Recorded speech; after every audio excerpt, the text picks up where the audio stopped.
விசேஷமாக அநேக நாட்களாக என்னுடைய காதுகளிலே ஒரு வார்த்தையை திரும்ப திரும்ப திரும்ப நான் கேட்டுக்கொண்டே இருக்கிறேன். ஒரு வார்த்தையை நான் கேட்டுகிட்டே இருக்கிறேன். என்ன வார்த்தை அப்படின்னு சொன்னால், அந்த டிப்ரெஷன் அப்படின்ற வார்த்தை.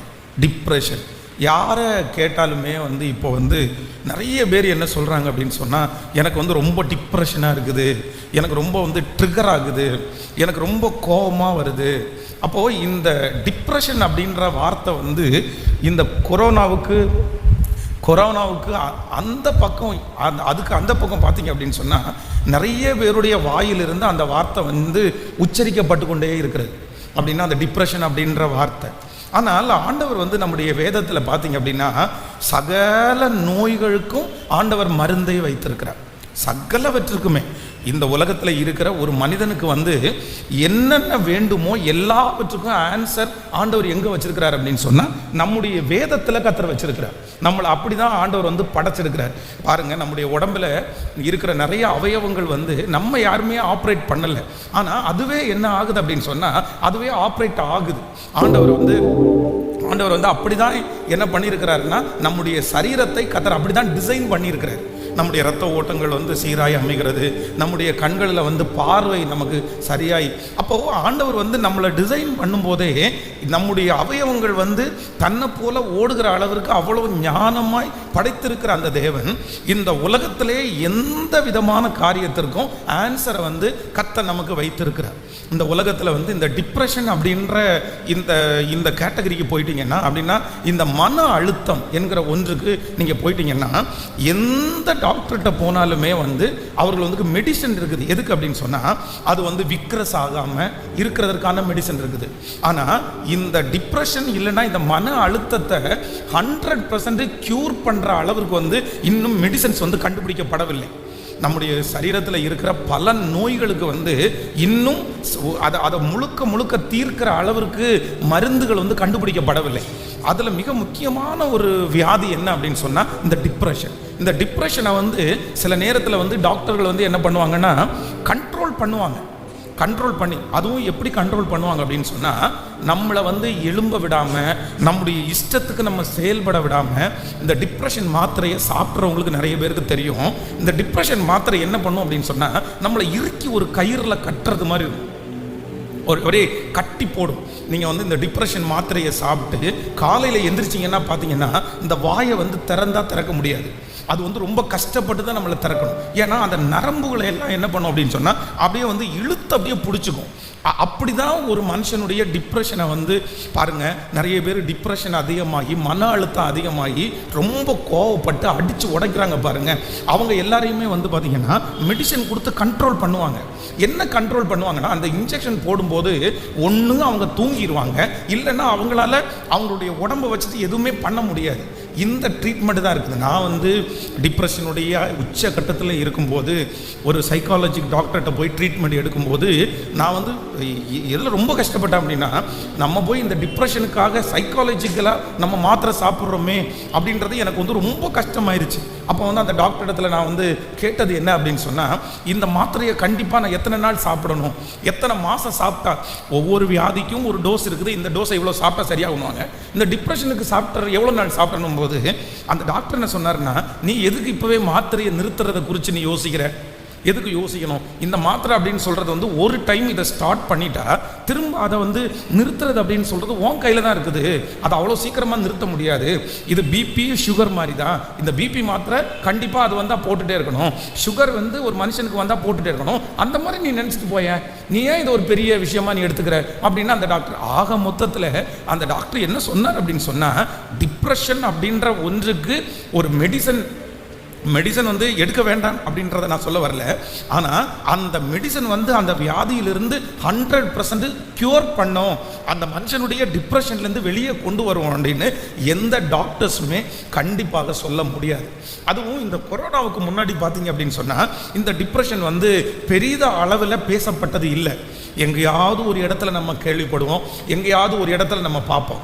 ஆனால் இந்த கொரோனாவுக்கு அப்புறம் பார்த்தீங்க அப்படின்னா, நிறைய வீடுகளிலே கிட்டத்தட்ட 80% வீடு, 80% வாலிபர்கள் அவர்கள் மத்தியிலே பேசப்படுகிற ஒரு வார்த்தை என்ன அப்படின்னா, எனக்கு டிப்ரெஷன், எனக்கு ட்ரிகராக இருக்குது, எனக்கு ரொம்ப அழுத்தமாக இருக்குது, எனக்கு ரொம்ப டென்ஷனாக இருக்குது, எனக்கு கொஞ்ச நேரம் விடுங்களே, எனக்கு ஏன் இந்த உலகத்தில் வாழலான் இருக்குது, பேசாமல் செத்துடலாம் அப்படின்னு இருக்குது, எனக்கு தூக்கம் வரல, எனக்கு சாப்பிட தோணலை, எனக்கு அந்த வேலைகள் எல்லாம் செய்ய தோணலை. இந்த வார்த்தைகளை சமீப காலமாய் நம்ம கேள்விப்படுகிறோம். நம்முடைய ஊரில் பொதுவாக தமிழ்நாடு, இந்தியா இந்த மாதிரி இடங்களை எடுத்து பார்த்தீங்க அப்படின்னு சொன்னால், டிப்ரெஷனுக்காக, மன அழுத்தத்துக்காக மருந்து சாப்பிட்றத ஒரு பெரிய விஷயமா நம்ம நினைப்போம். யாராவது ஒருத்தர் சைக்காலஜிக்கு டாக்டர்கிட்ட போய் ட்ரீட்மெண்ட் பார்க்குறாங்கன்னா நமக்கு என்ன கேட்போம்னா, நான் என்ன பைத்தியக்காரனா, இந்த டிப்ரெஷன் டாக்டர்கிட்ட வா, உன்னை ட்ரீட்மெண்ட் பண்ணலாம், நான் என்ன பைத்தியக்காரனா? அப்போ நிறைய பேர் அந்த ஹாஸ்பிட்டலுக்கு போகிறதுக்கு கூட நிறைய பேர் விரும்புறதில்லை. ஆனால் நீங்கள் மேலை நாடுகளில் பார்த்தீங்க அப்படின்னு சொன்னால், இந்த டிப்ரெஷன் அப்படின்றது காமனான ஒரு ட்ரீட்மெண்ட் ஆயிடுச்சு. டாக்டர்ஸ் படிக்கிறவங்க நிறைய பேர் எம்பிபிஎஸ் படிப்பாங்க.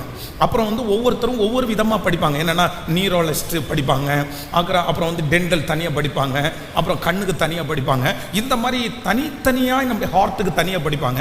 இந்த மாதிரி டாக்டர்ஸ் நிறைய பேர் தனித்தனி சப்ஜெக்ட் எடுத்து படிப்பாங்க.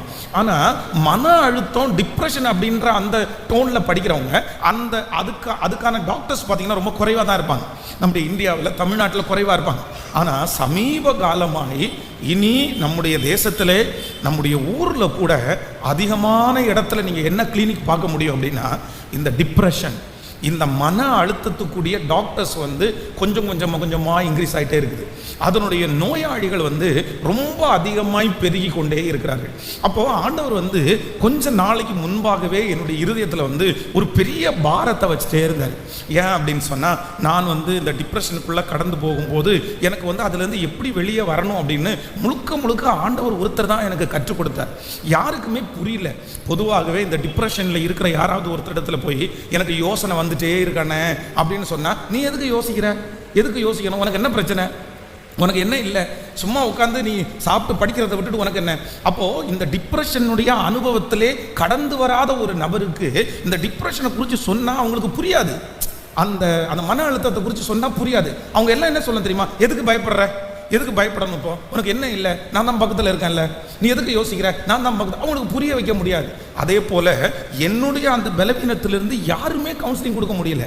எல்லாரும் என்ன வார்த்தையை சொன்னாங்கன்னா, உனக்கு என்ன பைத்தியம் பிடிச்சிருக்குதா, உனக்கு என்ன கிறுக்கா, நீ என்ன எதுக்கு இப்படி யோசிச்சு உட்காந்துருக்குற, உனக்கு என்ன இப்போ பொண்டாட்டிய பிள்ளைகளா, இல்லைன்னா உனக்கு என்ன இதுவாக இருக்கா, நீ எதுக்கு இப்படி யோசிச்சு இருக்கிற அப்படின்னு தான் எல்லாரும் என்ன திட்டுனாங்க. ஆனால் என்னுடைய நிலைமையை யாருக்குமே புரிய வைக்க முடியல. ஆனால் கர்த்தரே கற்றுக் கொடுத்து அதிலிருந்து வெளியே கொண்டு வந்ததுக்கு பிற்பாடு நிறைய டிப்ரெஷனில் இருக்கிற நிறைய பேர் என்னை சந்திச்சிருக்காங்க. அவங்களோட பேசியிருக்கிறேன். அவங்களோட பேசும்போது அவங்க என்ன சொன்னாங்க அப்படின்னா, யாருமே புரிஞ்சுக்கல பாஸ்டர், ஆனால் எங்கள் லைஃப்லேயே எங்களை புரிஞ்சுக்கிட்ட ஒரே ஆள் நீங்கள் தான் அப்படின்னு சொல்லுவாங்க. அப்போ நான் என்ன சொல்லுவேன் அப்படின்னு சொன்னால், இல்லை, உங்களுடைய அதே அனுபவத்தில் நான் கடந்து வந்ததுனால தான் எனக்கு புரியுது. அவங்க நிறைய பேர் அந்த அனுபவத்தில் வராதனால அவங்களுக்கு புரியல, அதனால நம்ம அவங்கள தப்பு சொல்ல முடியாது அப்படின்னு நிறைய பேரை அந்த டிப்ரெஷன்ல இருந்து வெளியே கொண்டு வருவதற்கு ஆண்டவர் ஒரு கருவியாய் கர்த்தர் பயன்படுத்தி இருக்கிறார். அப்போ நான் அடிக்கடி என்ன நினைப்பேன் அப்படின்னு சொன்னால், அந்த பாதையில் ஏன் ஆண்டவரே என்னை அனுமதித்து? ஏன்னா எல்லா வாலிபர்களும் சந்தோஷமாக இருக்கும்போது நான் சந்தோஷமாக இல்லை, எல்லா வாலிபர்களும் கொரட்டை விட்டு தூங்கும்போது நான் தூங்கலை, எல்லா வாலிபர்களும் நல்லா உடுத்தும் போது நான் நல்லா உடுத்தலை, எனக்கு மட்டும் ஏன் இப்படின்னு யோசித்தேன். ஆனால் இன்னைக்கு நான் நம்புகிறேன், ஆண்டவர் ஏதோ ஒரு நோக்கத்திற்காக தான் இந்த மாதிரி நிறைய பேரை அதிலிருந்து விடுதலை ஆக்கத்தான் அந்த பாதையிலே கர்த்தர் என்னை நடத்தி இருக்கிறார். ஆண்டவர் உங்களை எந்த பாதையில் நடத்தினாலும் அந்த பாதையை குறித்து நீங்க கவலைப்படாதீங்க, அந்த பாதையை குறித்து நீங்கள் பயப்படாதீங்க. அந்த பாதை யாருக்குமே வரல, எனக்கு மட்டும் ஏன் இப்படி வந்திருக்குன்னு நினச்சி நீங்கள் சோர்ந்து போகாதீங்க. அந்த பாதையில் ஆண்டவர் உங்களை நடத்துவாரானால் அப்படிப்பட்ட பாதையிலே பிரயாணம் பண்ணுகிற ஆயிரக்கணக்கான பேரை உங்கள் மூலமாக ஆண்டவர் வெளியே கொண்டு வர போகிறார், உங்கள் மூலமாக கர்த்தர் தொட போகிறார். அதற்காக தான் ஆண்டவர் அந்த பாதையிலே சில பாதைகளிலே நடத்தவே மாட்டார். அதைத்தான் தேவனுடைய மனுஷன் சொல்லும்போது சொல்கிறார், நான் உபத்திரவப்பட்டது எனக்கு நல்லது, ஆதலால் உம்முடைய பிரமாணங்களை நான் கற்றுக்கொண்டேன். நான் உபத்திரவப்படுவதற்கு முன்பாக வழி தப்பி திரிந்தேன், ஆனா இப்ப அப்படி இல்லை. அதனால ஆண்டவர் உங்களை நடத்துகிற எல்லா பாதைகளும் சாட்சிகளுக்காக தான், சாட்சிகளுக்காக தான், நன்மைகளுக்காக தான். அதை கடந்து போகிறதற்கு கொஞ்சம் கஷ்டமா இருக்கும், அதை கடந்து போகிறதற்கு வருத்தமா இருக்கும். அதான் ஆண்டவர் சொல்லும்போது சொல்றாரு, யாரும் கடவாத பாதையை நான் உன்னை கடக்க பண்ணுவேன். ஆண்டவர் சில நேரத்தில் நம்மளை எப்படி கடக்க பண்ணுவார்ல, எல்லாருக்கும் தெரிஞ்ச பாதை கிடையாது, எல்லாரும் கடந்து போன பாதை கிடையாது. எல்லாரும் கடந்து போன பாதை அப்படின்னா அவங்க ரொம்ப ஈஸியா நம்ம இடத்துல வந்து சொல்லி கவுன்சிலிங் கொடுத்துருவாங்க. ஆனா ஆண்டவர் தேவனால் பயன்படுத்த போகிற பிள்ளைகளை உங்களை ஒரு புதிய, யாருமே அனுபவிக்காத, யாருமே கடந்து போகாத ஒரு பாதையில ஆண்டவர் உங்களை டிராவல் பண்ண வைக்கிறார்னா, நான் நம்புறேன் ஆண்டவர் அந்த பாதையிலே உங்களை நடத்தி அப்படி நடக்கிற அநேகம் பேரை உங்கள் மூலமாய் கர்த்தர் தொட போகிறார், உங்கள் மூலமாய் கர்த்தர் மீட்டெடுக்க போகிறார். ஆண்டவர் நமக்கு நடத்துகிற பாதைகள் நிச்சயமாகவே நன்றாக இருக்கும். ஏமாந்து போனீங்களா, கவலைப்படாதீங்க, ஆண்டவர் அந்த பாதையில் நடத்தி இருக்கிறார்.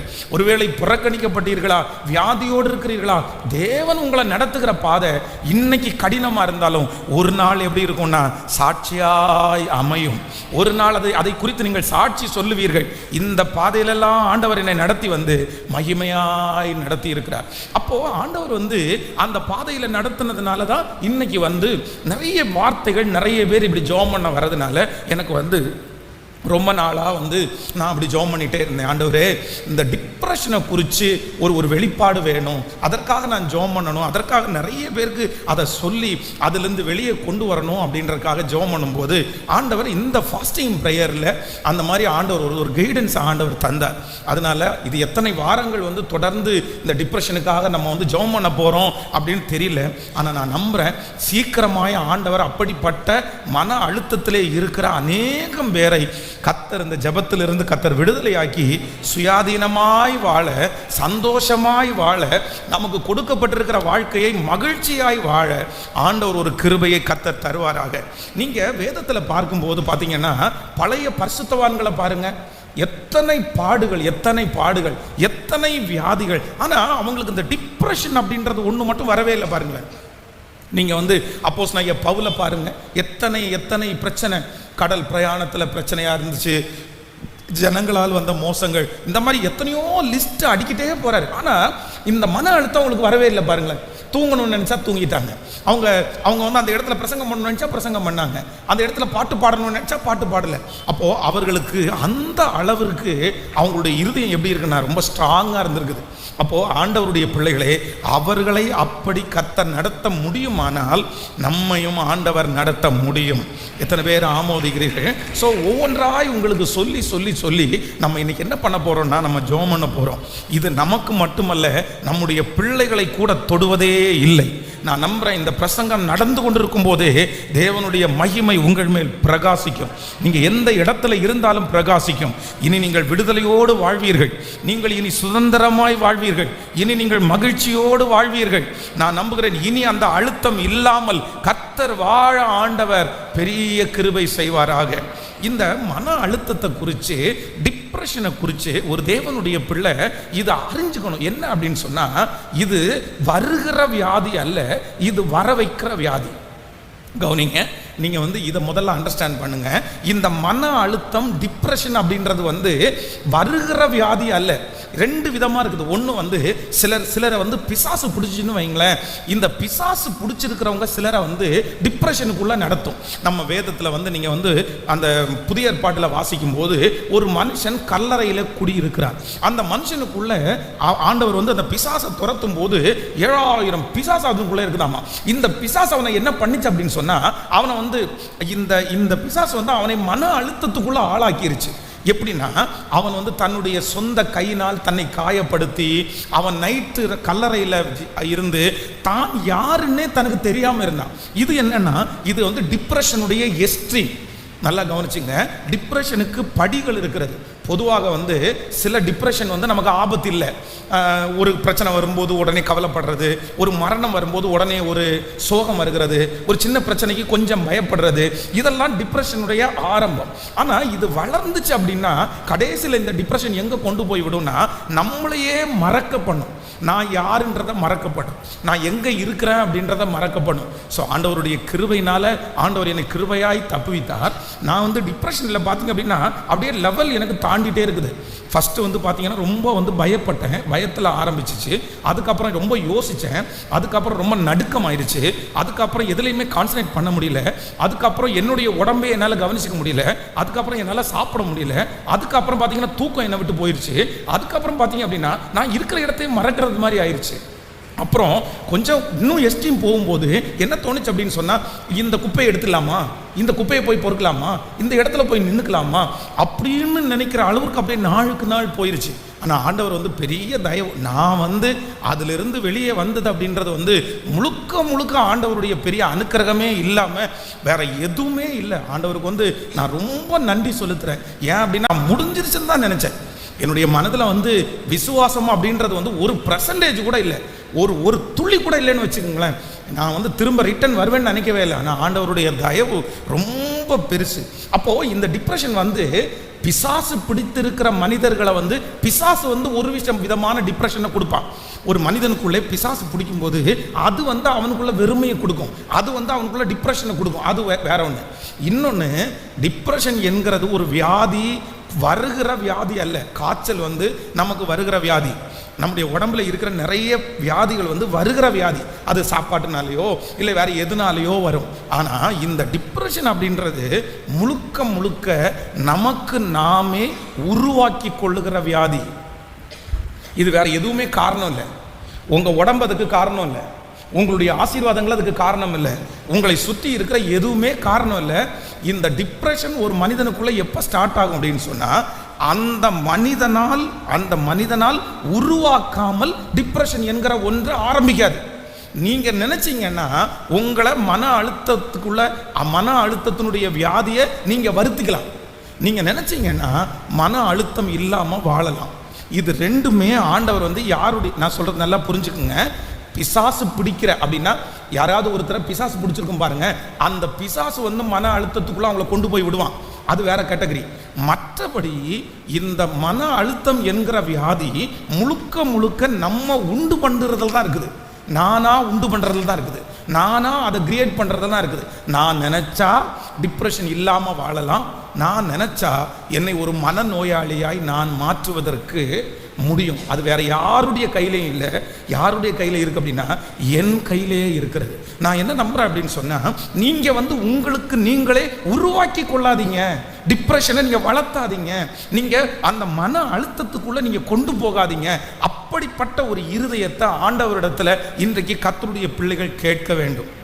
அது நம்முடைய இருதய சம்பந்தப்பட்டது. நான் சொல்கிறேன் இல்லை, நம்ம வந்து ஒரு வெள்ளைத்தாளை எடுத்து பார்த்தீங்க அப்படின்னா அந்த வெள்ளைத்தாளை கசக்கிட்டோன்னு வச்சுக்கோங்களேன், அந்த கையில் வச்சு நல்லா கசக்கிட்டோம். கசக்குனதுக்கு பிற்பாடு அந்த வெள்ளைத்தாளை தண்ணியில் முக்கி அயன் பண்ணால் கூட அதனுடைய பழைய அந்த நிலைமையை நம்ம அதில் என்ன பண்ண முடியாது, கொண்டு வர முடியாது. அதை நிமிக்கலாம், ஒருவேளை அதனுடைய ஷேப்பை கொண்டு வரலாமே தவிர அதனுடைய பழைய நிலையை கொண்டு வர முடியாது. அப்போ ஒரு டைம் உங்களுடைய இருதயத்தை கசக்கி பிழிஞ்சு நீங்க ரொம்ப கஷ்டப்படுத்திட்டீங்கன்னா அதற்கு பிறகு பார்த்தீங்கன்னா பழைய நிலைமைக்கு கொண்டு வருவது என்கிறது ரொம்ப அரிது. அப்போ டிப்ரெஷன், மன அழுத்தம் என்கிறது நானாய் வருவிக்கிறது. அது தானாய் வருவது அல்ல, நானாய் வருவிக்கிறது. இப்போது ஃபஸ்ட் நம்ம எதுக்கு ஜெபிக்கணும் அப்படின்னு சொன்னால், ஆண்டவரே நான் அந்த ஜோனுக்குள்ளே என்ன பண்ணக்கூடாது, சத்தமாக சொல்லுங்கள், போகக்கூடாது. நானே அதை உண்டாக்கிடக்கூடாது, நானே அதை உருவாக்கிடக்கூடாது. இப்போது நான் எப்படி சொல்கிறேன் அப்படின்னு சொன்னால், ஒன்று நினைத்து கொள்ளுங்கள். நான் வந்து எனக்கு எப்படி இந்த டிப்ரெஷன் ஆரம்பிச்சிச்சு அப்படின்றத உங்களுக்கு சொல்கிறேன். அப்போ தான் உங்களுக்கு வந்து நீங்கள் வந்து அதிலேருந்து வித்தியாசத்தை கண்டுபிடிக்க முடியும். இப்போ வந்து நான் வந்து என்ன பண்ணிட்டேன் அப்படின்னு சொன்னால், கோயம்புத்தூரில் பைபிள் காலேஜ் படித்து முடித்தேன். பைபிள் காலேஜ் படித்து முடித்த உடனே இங்கே 1 இயர் வந்து அந்த பைபிள் காலேஜில் வார்டனாக இருந்தேன். பொதுவாக வந்து என்னுடைய ஊர் வந்து ரொம்ப கிராமமாக இருக்கிறதுனால அங்கே வந்து என்னை சுற்றி நிறைய ஃப்ரெண்ட்ஸ் இருந்தாங்க.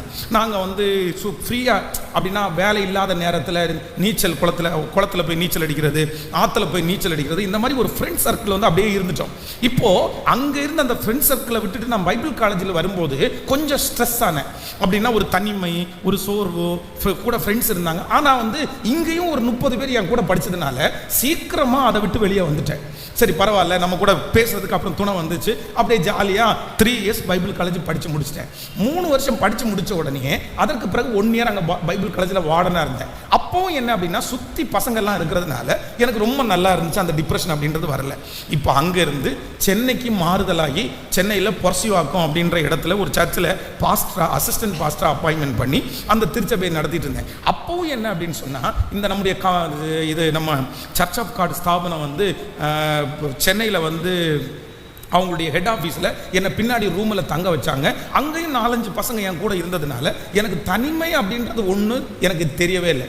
இப்போது அங்கேருந்து நானே ஜெபம் பண்ணேன். என்ன ஜெபம் பண்ணேன் அப்படின்னு சொன்னால், எனக்கு இந்த மாதிரி மினிஸ்ட்ரி பண்ணுறதுக்கு விருப்பம் இல்லை, என்னுடைய கையில் தனியாக ஒரு ஊழியத்தை கொடுங்க, என்னை இந்த இடத்துல இருந்து கொண்டு போக ஆண்டவரேன்னு ஜெபம் பண்ணுறேன். இப்போது நான் ஜெபம் பண்ணுறதுபடியே என் கையில் வந்து ஒரு லெட்டர் வருது. நான் திருச்சி OFT துப்பாக்கி தொழிற்சாலை பக்கத்தில் இருக்கிற பர்மா காலனி அந்த இடத்துல வந்து எனக்கு ஒரு ஊழியம் வருகிறது. அப்போ அந்த ஊழியத்துக்காக நான் என்ன பண்ணுறேன்னா கிளம்பி சந்தோஷமாக போகிறேன். சரி பரவாயில்ல, நமக்குன்னு ஒரு ஊழியத்தை கொடுத்துட்டாங்க, நம்ம அந்த ஊழியத்தை சிறப்பாக செய்ய போகிறோம் அப்படின்னு சொல்லி அந்த ஊழியத்திற்கு போகிறேன். போன உடனே என்னன்னா அந்த சர்ச் இருக்குது, சர்ச்சுக்கு பக்கத்தில் பாஸ்டர் தங்குற மாதிரி ரூம் இருக்குது. நீங்கள் நம்ப மாட்டீங்க, ஒரு அடர்ந்த காட்டுக்குள்ளே அந்த சர்ச் இருக்குது.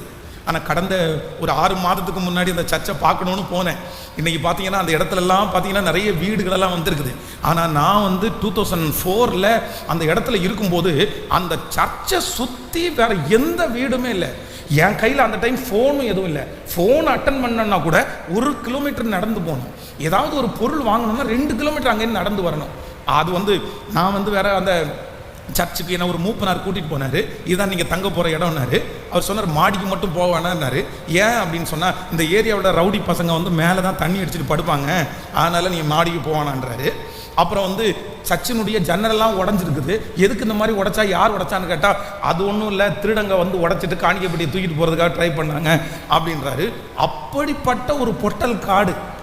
எனக்கு வந்து பயம் அப்படின்றத விட இந்த தனிமை இருக்கு பாருங்க, என்னால் சமாளிக்கவே முடியல. நான் வந்து அப்போ இருக்கும்போது நிறைய பேர்கிட்ட பேசுவேன், சந்தோஷமாக இருப்பேன், ஜாலியாக பேசுவேன். இப்போ யாருமே இல்லை. எங்கள் அம்மா இல்லை, எங்கள் அப்பா இல்லை, ஃப்ரெண்ட்ஸ் இல்லை, கூட யாருமே இல்லாதனால இப்போ யோசனை போயிட்டே இருந்துச்சு. என்ன யோசித்தேன் அப்படின்னு சொன்னால், நம்ம ஊழியத்தை தப்பாக சூஸ் பண்ணிட்டோம். ஊழியத்திற்கு வந்தால் நம்ம ஜாலியாக இருக்க முடியாது. ஊழியத்திற்கு வந்தால் நம்ம கூட ஃப்ரெண்ட்ஸ் யாருமே இருக்க மாட்டாங்க. நம்ம இப்போ நமக்கு 21 வயசு, இன்னும் ஒரு வரை 75 வயசு வரைக்கும் வாழ்ந்தா 75 வயசு வரைக்கும் இந்த மாதிரி தனிமையிலேயே நம்ம ட்ராவல் பண்ணணுமா அப்படின்னு நினச்சி பார்த்தீங்க அப்படின்னா இந்த யோசனை வந்து ரொம்ப பெருசாக போயிடுச்சு. யோசனையை கண்ட்ரோல் பண்ணலை, யோசனையை நீங்கள் நிறுத்தலை அப்படின்னா இந்த யோசனை வந்து எவ்வளோ தூரம் வரைக்கும் உங்களை கொண்டு போய் விட்டுரும். அப்படியே தாட்டு வந்துட்டே இருக்குது, நெகட்டிவ் எண்ணம் வந்துட்டே இருக்குது, வளர்ந்துட்டே இருக்குது. அப்போ பார்த்தீங்க அப்படின்னு சொன்னால், ஒரு நாள் வந்து இந்த மாதிரி யோசிச்சே படுத்திருந்ததுனால அன்னைக்கு திடீரென்று ஒரு நாள் நைட்டு ஃபுல்லாக தூங்கலை. தூங்காத உடனே நான் நினைக்கிறேன், ஐயோ நமக்கு தூக்கமே வரல. இப்போ நைட்டு தூக்கம் வரலைன்னா உடனே மனசு படபடன்னு இருக்கும், யாருமே சுற்றி இருக்க மாட்டாங்க. அந்த யோசனை பயம் ரொம்ப அதிகமாகிடுச்சு. அதற்கு பிறகு ரொம்ப சிக்காகி, ஆனால் எனக்கு மன அழுத்தம் அப்படின்னாலும் தெரியாது, எங்கள் வீட்டில் உள்ளவங்களுக்கும் யாருக்குமே மன அழுத்தம் அப்படின்னு தெரியாது. ஆனால் எனக்கு என்னென்னா, இந்த மன அழுத்தம் ரொம்ப அதிகமாகி தூக்கம் இல்லாமல் வாமிட் வர ஆரம்பிச்சிருச்சு. நெஞ்சு கறிக்க ஆரம்பிக்கும், ஃபுல்லாக ரொம்ப வாமிட் வந்த உடனே அங்கே இருக்கிறவங்க எல்லாம் என்ன சொல்லிட்டாங்கன்னா, உங்களுக்கு மஞ்சக்காமால அப்படின்ற ஒரு ஒன்று வந்துச்சு. அதே போல் போய் டெஸ்ட் பண்ணி பார்த்தா மஞ்சக்காமால 3.0 இருக்குது. எப்போவுமே 1 இல்லைனா 75 அந்த மாதிரி தான் இருக்கணும். இப்போ 3.0ன்றது மஞ்சக்காமால. எனக்கு மஞ்சக்காமால இருக்குன்னு கண்டுபிடிச்சி கிட்டத்தட்ட 1 வருஷம் 9 மாதம் மஞ்சக்காமாலைக்கு ட்ரீட்மெண்ட் எடுத்துருக்கிறேன், மன அழுத்தம்னே தெரியாமல். அதற்கு பிறகு என்னுடைய சூழ்நிலை சரி பண்ணாங்க, எனக்கு ஃப்ரெண்ட்ஸ் வந்தாங்க, நான் வீட்டுக்கு போயிட்டேன். ஆனால் கூட இந்த மன அழுத்தத்திலிருந்து, அந்த யோசனையிலிருந்து என்னால் வெளியே வரவே முடியல. அப்போது ஒன்று நீங்கள் நினைத்துக் கொள்ளுங்கள், மன அழுத்தம் ஒரு அப்படின்னா இந்த டிப்ரெஷன் அப்படின்றதற்கு இது எங்கே உருவாகுது அப்படின்னு சொன்னால், அதிகமான யோசனை ஒரு மனுஷனுக்கு வந்து டிப்ரெஷன் அப்படின்ற ஒரு இடத்துக்கு கொண்டு போய் விடுகிறது. இன்னைக்கு கர்த்தர் சொல்லுகிறார், அவர் உங்களை விசாரிக்கிறவர் ஆனபடினால் உங்கள் கவலைகளை அவர் மேல் வைத்து விடுங்கள். அவர் உங்களை விசாரிக்கிறவர் ஆனபடியினால் உங்கள் கவலைகளை அவர் மேல் வைத்து விடுங்கள். நீங்க ஒன்று நினைச்சுக்குங்க, எதையுமே ஆண்டவருடைய பிள்ளைகள் என்ன பண்ணக்கூடாதுன்னா ரொம்ப யோசிக்கவே கூடாது. ரொம்ப யோசிக்கவே கூடாது. ஏன்னா நமக்கு கொடுத்துருக்கிற மூளை நீங்க நினைக்கிற மாதிரி ஒரு 10 கிலோ 20 கிலோ கிடையாது. அவ்வளோதான். இல்லைன்னா நீங்கள் இந்த சிஸ்டம் இருக்குது பாருங்களேன், இந்த கம்ப்யூட்டர் சிஸ்டம் சிபியூன்னு ஒன்று இருக்கும். அதுதான் எல்லாத்துக்கும் அடையாளமானது. அதில் தான் நிறைய ஸ்டோரேஜ் இருக்குது. இந்த சிபியூ நம்ம சர்ச்சில் இருக்கிறது பார்த்தீங்க அப்படின்னா அவ்வளோதான், இவ்வளோ அகலம் இவ்வளோ ஹைட் அவ்வளோதான் இருக்கும், அதுக்கு மேலே இருக்காது. ஆனால் இந்த பெரிய பெரிய யூனிட்ஸில் நீங்கள் பார்த்தீங்க அப்படின்னா, இந்த ஃபேன் பண்ணிட்டுருக்கீங்க, இந்த பெரிய பெரிய யூனிட்ஸில் பார்த்தீங்க அப்படின்னா அவங்களுடைய சிபியூ பார்த்தீங்கன்னா இந்த மாதிரி ஒரு சர்ச்சை அளவுக்கு இருக்கும். சர்ச்சை அளவுக்கு இருக்கும், மிக ரொம்ப பெருசாக இருக்கும். இதில் என்ன பண்ணுவாங்கன்னா ஃபுல்லாக ஏசி வச்சுருப்பாங்க. அந்த ஏசி வச்சுருப்பாங்க 24 மணி நேரமும் அந்த சிஸ்டம் சூடாகாமல் இருக்கிறதுக்கு ஏசி போயிட்டே இருக்கும். ஏன்னா அதில் ஸ்டோரேஜ் ரொம்ப அதிகமாக இருக்குன்னு அர்த்தம். அந்த ஸ்டோரேஜை அதிகமாய் வைக்க வைக்க வைக்க அந்த சிபியூனுடைய அளவு பெருசாகுது. ஆனால் நம்முடைய ஆண்டவர் நமக்கு கொடுத்துருக்கிற மூளை என்ன ஒரு 100 கிராம் இருக்குமா, இல்லைன்னா ஒரு 1/4 கிலோ இருக்குமா, அது எவ்வளோ இருக்குன்னு தெரியாது. ஆனாலும் 300 கிராமுக்கு மேலே இருக்காதுன்னு நினைக்கிறேன். எவ்வளோ பெரிய மண்டையாக இருந்தாலும் மூளை எவ்வளோதான் இருக்கும் சொல்லுங்களேன், அவ்வளோதான். அதுக்குன்னு ஒரு கெப்பாசிட்டி இருக்குது, அதுக்குன்னு ஒரு தன்மை இருக்குது, அதுக்குன்னு ஒரு ஸ்டோரேஜ் இருக்குது. நம்முடைய சிந்தையை நம்ம வளர வளர வளர நம்ம வளர்த்த பெரிதாகிற அளவுக்கு ஆண்டவர் வச்சிருந்தாலும், ஞானத்தை வச்சிருந்தாலும், திராணிக்கு மிஞ்சி ஒரு ஆண்டவருடைய பிள்ளை எதை குறிச்சும் என்ன பண்ணக்கூடாது அப்படின்னா யோசிக்கவே கூடாது.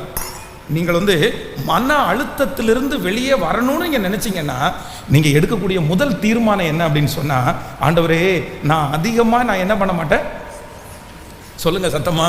நீங்கள் சங்கீதம் 94வது சங்கீதத்தினுடைய 11வது வசனத்தை வாசிங்க பார்க்கலாமே. 94வது சங்கீதம் 11வது வசனத்தை வாசிக்கும் போது, மனிதனுடைய யோசனைகள் வீண் என்று கர்த்தர் அறிந்திருக்கிறார்.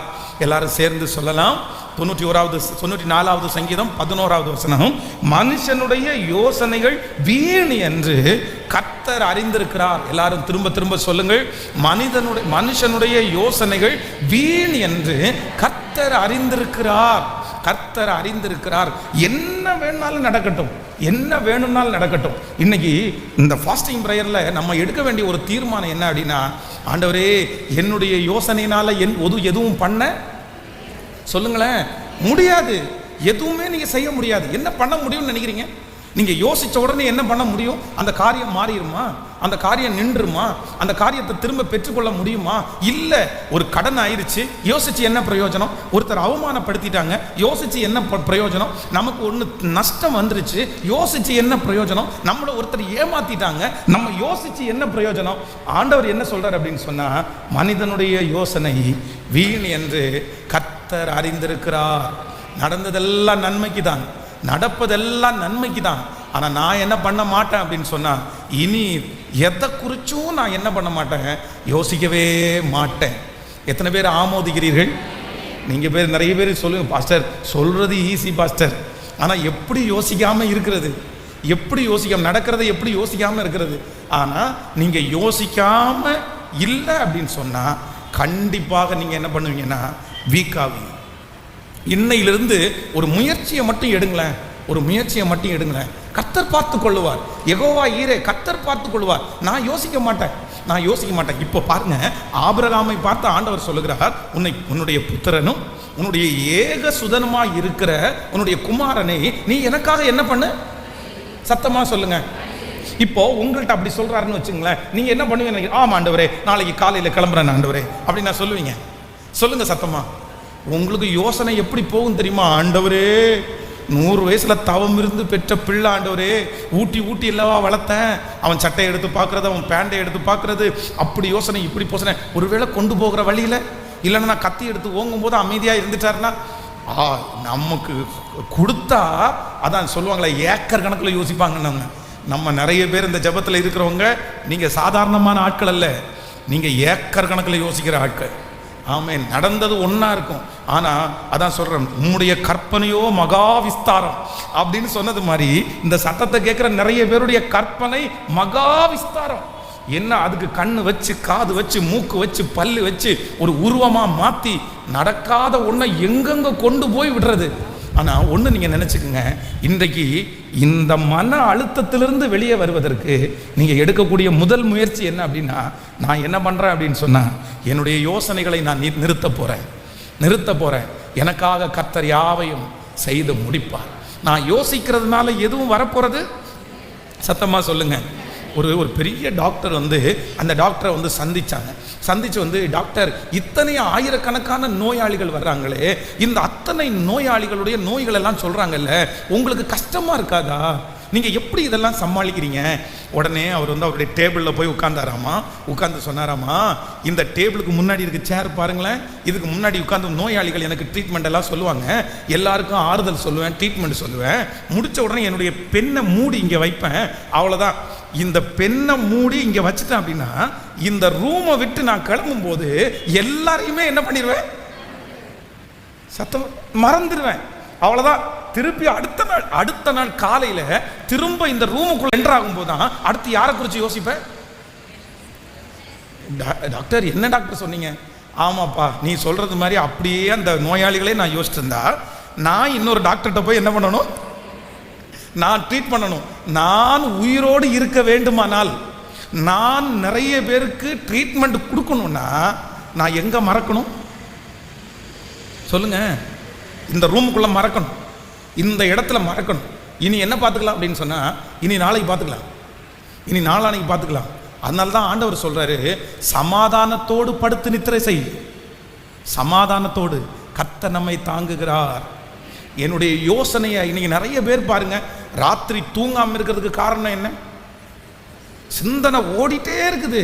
காலையில நடந்ததை பெட்ரூம் வரைக்கும் கொண்டு போவாங்க.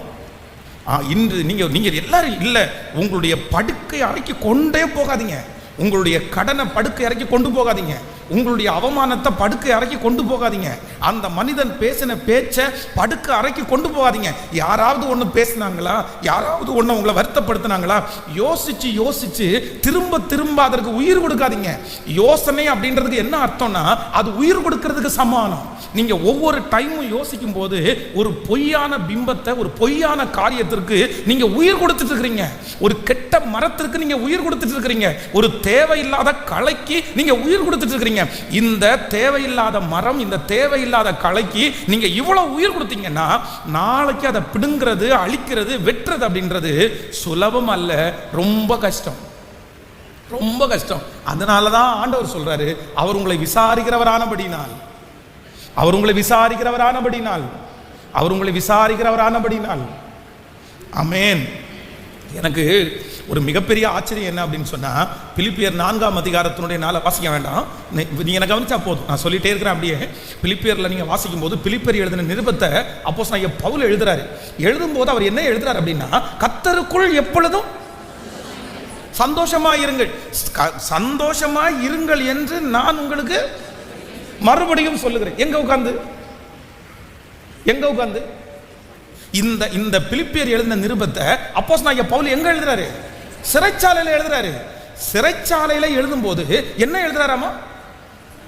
கர்த்தருக்குள் எப்பொழுதும் சந்தோஷமா இருங்கள் என்று. ஒருவேளை சிறைச்சாலையில உங்களை உட்கார வச்சு உங்க கையில ஒரு பெண்ணும் ஒரு பேனாவும் கொடுத்தா நீங்க என்ன எழுதுவீங்க? நீங்க சொல்லுங்களேன், என்ன எழுதுவீங்க?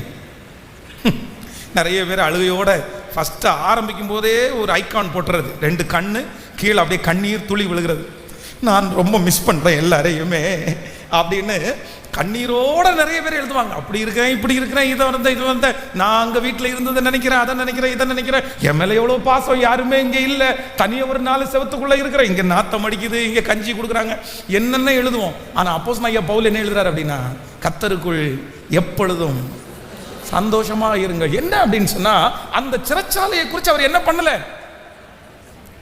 கேட்கல, யோசிக்கவே இல்லை. அவ்வளவுதான். அடுத்த நேரத்தில் அதை குறித்து யோசனையே கிடையாது.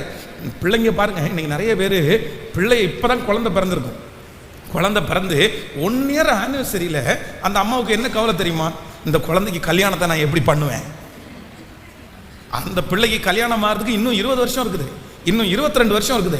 22 வருஷத்துக்கு அப்புறம் தான் அந்த பிள்ளையை நம்ம கல்யாணமே பண்ணி வைக்க போறோம். அந்த 22 வருஷத்துல ஆண்டவர் எப்படி ஆசீர்வதிக்க போறாரு, எப்படி மாற்றத்தை தர போறான்னு தெரியல. 22 இயர்ஸ் இருக்கு இன்னும். ஆனா இன்னைக்கு ஒரு வயசுல எடுத்து வச்சுட்டு இதை எப்படி நான் கரை சேர்ப்பேனோ தெரியல, இதை எப்படி இன்னொருத்தன் கையில பிடிச்சி கொடுப்பேனோ தெரியல, இது வளர்ந்து ஒழுக்கமா இருக்குமா இல்லையான்னு தெரியல, இதுக்கு நல்ல மாப்பிள்ள வருமா இல்லையான்னு தெரியல. எப்போ நம்ம நிறைய பேரை பாருங்க, என்னைக்கோ நடக்க போறத இன்னைக்கு யோசிச்சுதான். இன்னும் அது கூட பரவாயில்ல, நிறைய பேர் இந்த வயசான ஒரு 50 வயதுக்கு மேலான சிலர் வந்து எங்கிட்ட வந்து என்ன கேட்டிருக்காங்கன்னா, பாஸ்டர் நமக்கு கல்லறை இருக்கா, நமக்கு என்ன இருக்கா, கல்லறை இருக்கா? எனக்கு வந்து இல்லை, உங்களுக்கு இப்போ வந்து கண்டிப்பாக நம்ம இன்னும் அடக்கம் பண்ண தான் போகிறோம். இன்னைக்கு கல்லறை இல்லைன்னாலும் எந்த சரீரமும் எங்கே வெளியில் இருக்க போகிறதில்ல. எங்கேயாவது ஒரு இடத்துல நம்முடைய சரீரத்தை கண்டிப்பாக என்ன பண்ண போகிறாங்க. இல்லை, உங்களுடைய கேள்விகள் நியாயமானது. அப்படின்னா எங்கள் ஊரில் இல்லைன்னா பெரியவங்களுக்கெல்லாம் ஃபஸ்ட்டில் இருக்கிற பெரியவங்களுக்கு ஒரு பழக்கம் என்ன அப்படின்னா, அவங்க எதை ரெடி பண்ணி வைக்கிறாங்களோ இல்லையோ கல்லறையை ரெடி பண்ணி வச்சுருவாங்க. நம்முடைய மூதாதியாரான ஆபிரகாமும் அப்படி தான். என்ன அப்படின்னா, தன்னுடைய மனைவியை வந்து அடக்கம் பண்ணுறதுக்கு மக்பேலா என்கிற ஒரு குகையை எத்தனையோ இடத்துல வந்து ஆபிரகாம் வந்து பார்த்தீங்க அப்படின்னு சொன்னால் பரதேசியாக இருந்தார். அவருக்கு எதுவுமே இல்லை, சொந்தமாக அவர் எதையுமே வச்சுக்கல. ஆனால் தன்னுடைய மனைவிக்கு வச்சிருக்கிற கல்லறை மட்டும், அந்த மக்பேலா குகையை மட்டும் காசு கொடுத்து வாங்கினாரு. இல்லை எங்களுக்கு ஓனாக இருக்கணும், எங்களுக்கு சொந்தமாக இருக்கணும். அதனால பெரியவங்க நிறைய பேருக்கு தங்களுக்கு கல்லறை இருக்கணும் அப்படின்னு நினைப்பாங்க. ஒருவேளை ஆபிரகாமனுடைய விஷயத்தை வச்சு கூட சொல்லலாம். ஆனால் அதுக்கு நான் என்ன நம்புறேன் அப்படின்னா, இன்னும் கொஞ்சம் லேட்டாக சொல்லலாமே, இப்பவே அதுக்கான ஆயத்தம் எல்லாம் தேவையில்லை. அப்படின்னா 50 வயது தான் ஆகுறது. இதுக்கு முன்னாடி எதை குறித்து யோசிக்க போகிறோம்? நம்ம செத்தா, நம்ம இது பண்ணா, இங்கேயும் நிறைய பேர் இருப்பீங்க. நீங்கள் சும்மா உட்காந்துருக்கிறத பார்க்க வேண்டாம். நிறைய பேர் வந்து இந்த பிள்ளைய கல்யாணம் பண்ணி கொடுத்தா, இது இப்படி நடந்தா என்ன, அது நடக்கவே இல்லை. ஆனால் இன்னைக்கு கேட்டால் என்ன சொல்லுவாங்க தெரியுமா, எதுக்கும் நம்ம விழிப்பாக இருக்கிறது நல்லது. ஆமாம், இவங்க விழிப்பாக இருந்து. அதனால் ஆண்டவருடைய பிள்ளைகளே, நடக்காத இல்லை நடக்குது கண்ணு முன்னாடி இருந்தால் கூட, நான் இன்னைக்கு மன அழுத்தத்திலிருந்து வெளியே வரணும்னா நீங்கள் செய்ய வேண்டிய முதல் தீர்மானம் என்ன அப்படின்னா, நான் யோசிக்கிறத நான் என்ன பண்ண போகிறேன் அப்படின்னா, சத்தமாக சொல்லுங்கள், சத்தமாக சொல்லுங்கள். அதைத்தான் ஆண்டவர் சொல்கிறார். உண்மை உள்ளவைகள் எவைகளோ, ஒழுக்கம் உள்ளவைகள் எவைகளோ, நற்கீர்த்தி உள்ளவைகள் எவைகளோ, புண்ணியம் எதுவோ, புகழ் எதுவோ.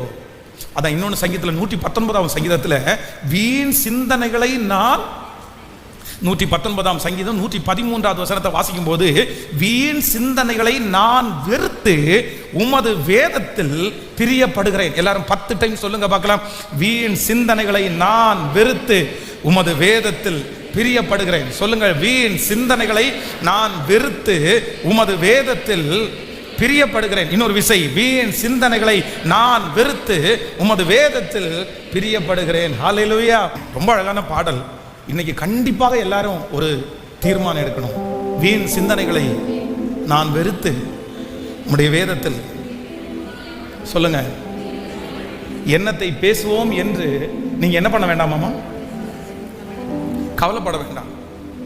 நாளைக்கு என்ன நடக்கும் அப்படின்னு சொல்லிட்டு நீங்க கவலைப்பட வேண்டியது இல்லை. நம்மகிட்ட இருக்கிற ஒரு மிகப்பெரிய ஆபத்தே என்ன அப்படின்னு சொன்னா, நான் சொல்றேன், நீங்க மனநோயாளியாய் இன்னைக்கு இல்லாம இருக்கலாம். ஆனா யார் மனநோயாளியாய் மாறதுக்கு வாய்ப்பு இருக்கு தெரியுமா? ரொம்ப யோசிக்கிறாங்க பாருங்க, அவங்க வந்து டிப்ரெஷனுடைய உச்சகட்டத்தில் போறதுக்கு நிறைய வாய்ப்பு இருக்குது. இன்னைக்கு ஆண்டவர் பேசுகிறதா நினைச்சுக்கோங்க, எது வேணாலும் நடக்கலாம். அதான் நான் அடிக்கடி சொல்லுவேன், ஒரு வியாதி வந்துச்சுன்னு வைங்களேன், ஒரு வியாதி வந்திருக்கு வந்தீங்களேன், இந்த வியாதி இன்னைக்கு மாறல, நாளைக்கு மாறல, அடுத்த மாசம் மாறல, ஆனா கண்டிப்பா ஒரு நாள் மாறும். அந்த வியாதியிலிருந்து கர்த்தர் விடுதலை கொடுப்பாரு. ஆனா அந்த வியாதியை குறித்து யோசிச்சு நம்ம மன அளவில் சிக்காகிறோம் பாருங்க, அந்த சிக்னஸை, அந்த மன அழுத்தத்தை வேற யாருமே சரி பண்ணவே முடியாது. வியாதி சரியாகும், உங்க கடன் கண்டிப்பா சரியாகும், நீங்க எதிர்பார்த்து கவலைப்படுற காரியம் கண்டிப்பா சரியாகும். ஆனா நீங்க கவலைப்பட்டு உங்க உடம்ப கெடுக்கிறீங்க பாருங்க, அதை சரி பண்ண முடியாது. அதை சரி ஆண்டவரத்தில் போய் கேட்டா கூட ஆண்டவர் என்ன சொல்லுவார் அப்படின்னா, ஏன் நீ கவலைப்பட்ட, ஏன் நீ யோசிச்ச, எதுக்கு நீ ரொம்ப திங்க் பண்ண, வேண்டாம். நான் நம்புறேன், இந்த பிரசங்கம் பண்ணி கொண்டிருக்கும் போதே என்ன யோசிக்கிறேன் அப்படின்னா, ஆண்டவர் உங்களுக்கும் எனக்கும் ஒரு பெரிய கிருபை தருவாராக.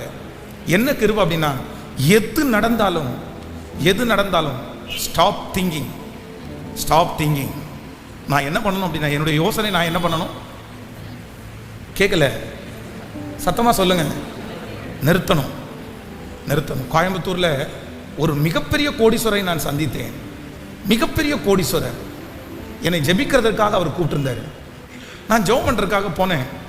ஜெபம் பண்ணும்போது அவர் என்ன சொன்னார் அப்படின்னு சொன்னால், எனக்கு விரோதமாக நிறைய செய்வினை வச்சுருக்காங்க, நீங்கள் எடுக்க முடியுமான்னு கேட்குறாரு. நான் கேட்டேன் அவர்கிட்ட, உங்களுக்கு விரோதமாக செய்வினை வச்சுருக்காங்கன்னு உங்களுக்கு எப்படி தெரியும் அப்படின்னு கேட்டேன். இல்லை, நடந்து கொண்டு இருக்கிறத பார்த்தா அப்படி தான் தெரியுது, இவங்க பார்க்குறது பார்த்தா அப்படி தான் தெரியுது. ஆனால் உண்மையிலே நான் நினைக்கிறேன் அவருடைய குடும்பத்தில் எந்த செய்வினையும் இல்லை, அவருக்கு எந்த செய்வினையும் இல்லை. செய்வினையே என்ன தெரியுமா? அவர் யோசித்த யோசனை தான் அவருக்கு செய்வினை. வேற அவருக்கு செய்வினை கிடையாது, அவருக்கு மாந்திரிகம் கிடையாது, அவருக்கு யாரும் விரோதி இல்லை. ஆனால் என்ன அப்படின்னு சொன்னால், அவருக்கு வசதி வந்தோடனே யாராவது வந்து செய்வினை வச்சுட்டாங்களோ, இவங்க வச்சிருப்பாங்களோ, அவங்க வச்சிருப்பாங்களோ, இவங்க இப்படி பார்க்குறாங்க, அவங்க அப்படி பார்க்குறாங்க, இவன் இப்படி போகிறான், இவன் இப்படி தான் பண்ணுறான். அதை நினச்சி நினச்சி நினச்சி நினச்சி இன்னைக்கு அவ்வளவு வசதி உள்ளவர்களாக இருந்த போதிலும் ஒரு துளி நிம்மதி கூட அவங்களுக்கு இல்லை. காரணம் என்ன அப்படின்னா, ஏதாவது ஒரு ஆபத்து நடந்துச்சா? இப்போ பாருங்களேன், இப்போ வந்து வெயில் காலம், எல்லா பக்கமும் வெயில். இந்த வெயில் காலத்தில் விஷ பூச்சிகள் எல்லாம் உள்ள இருக்க முடியாம, சூடு தாங்க முடியாம எங்க வரும்? கேட்கல, எல்லாம் வரும். பாம்பும் வரும், பூரானும் வரும். இப்போ இந்த வெயில் காலத்தில் ஒரு பாம்பு உங்க வீட்டுக்குள்ள வந்துச்சுன்னு வைங்களேன்,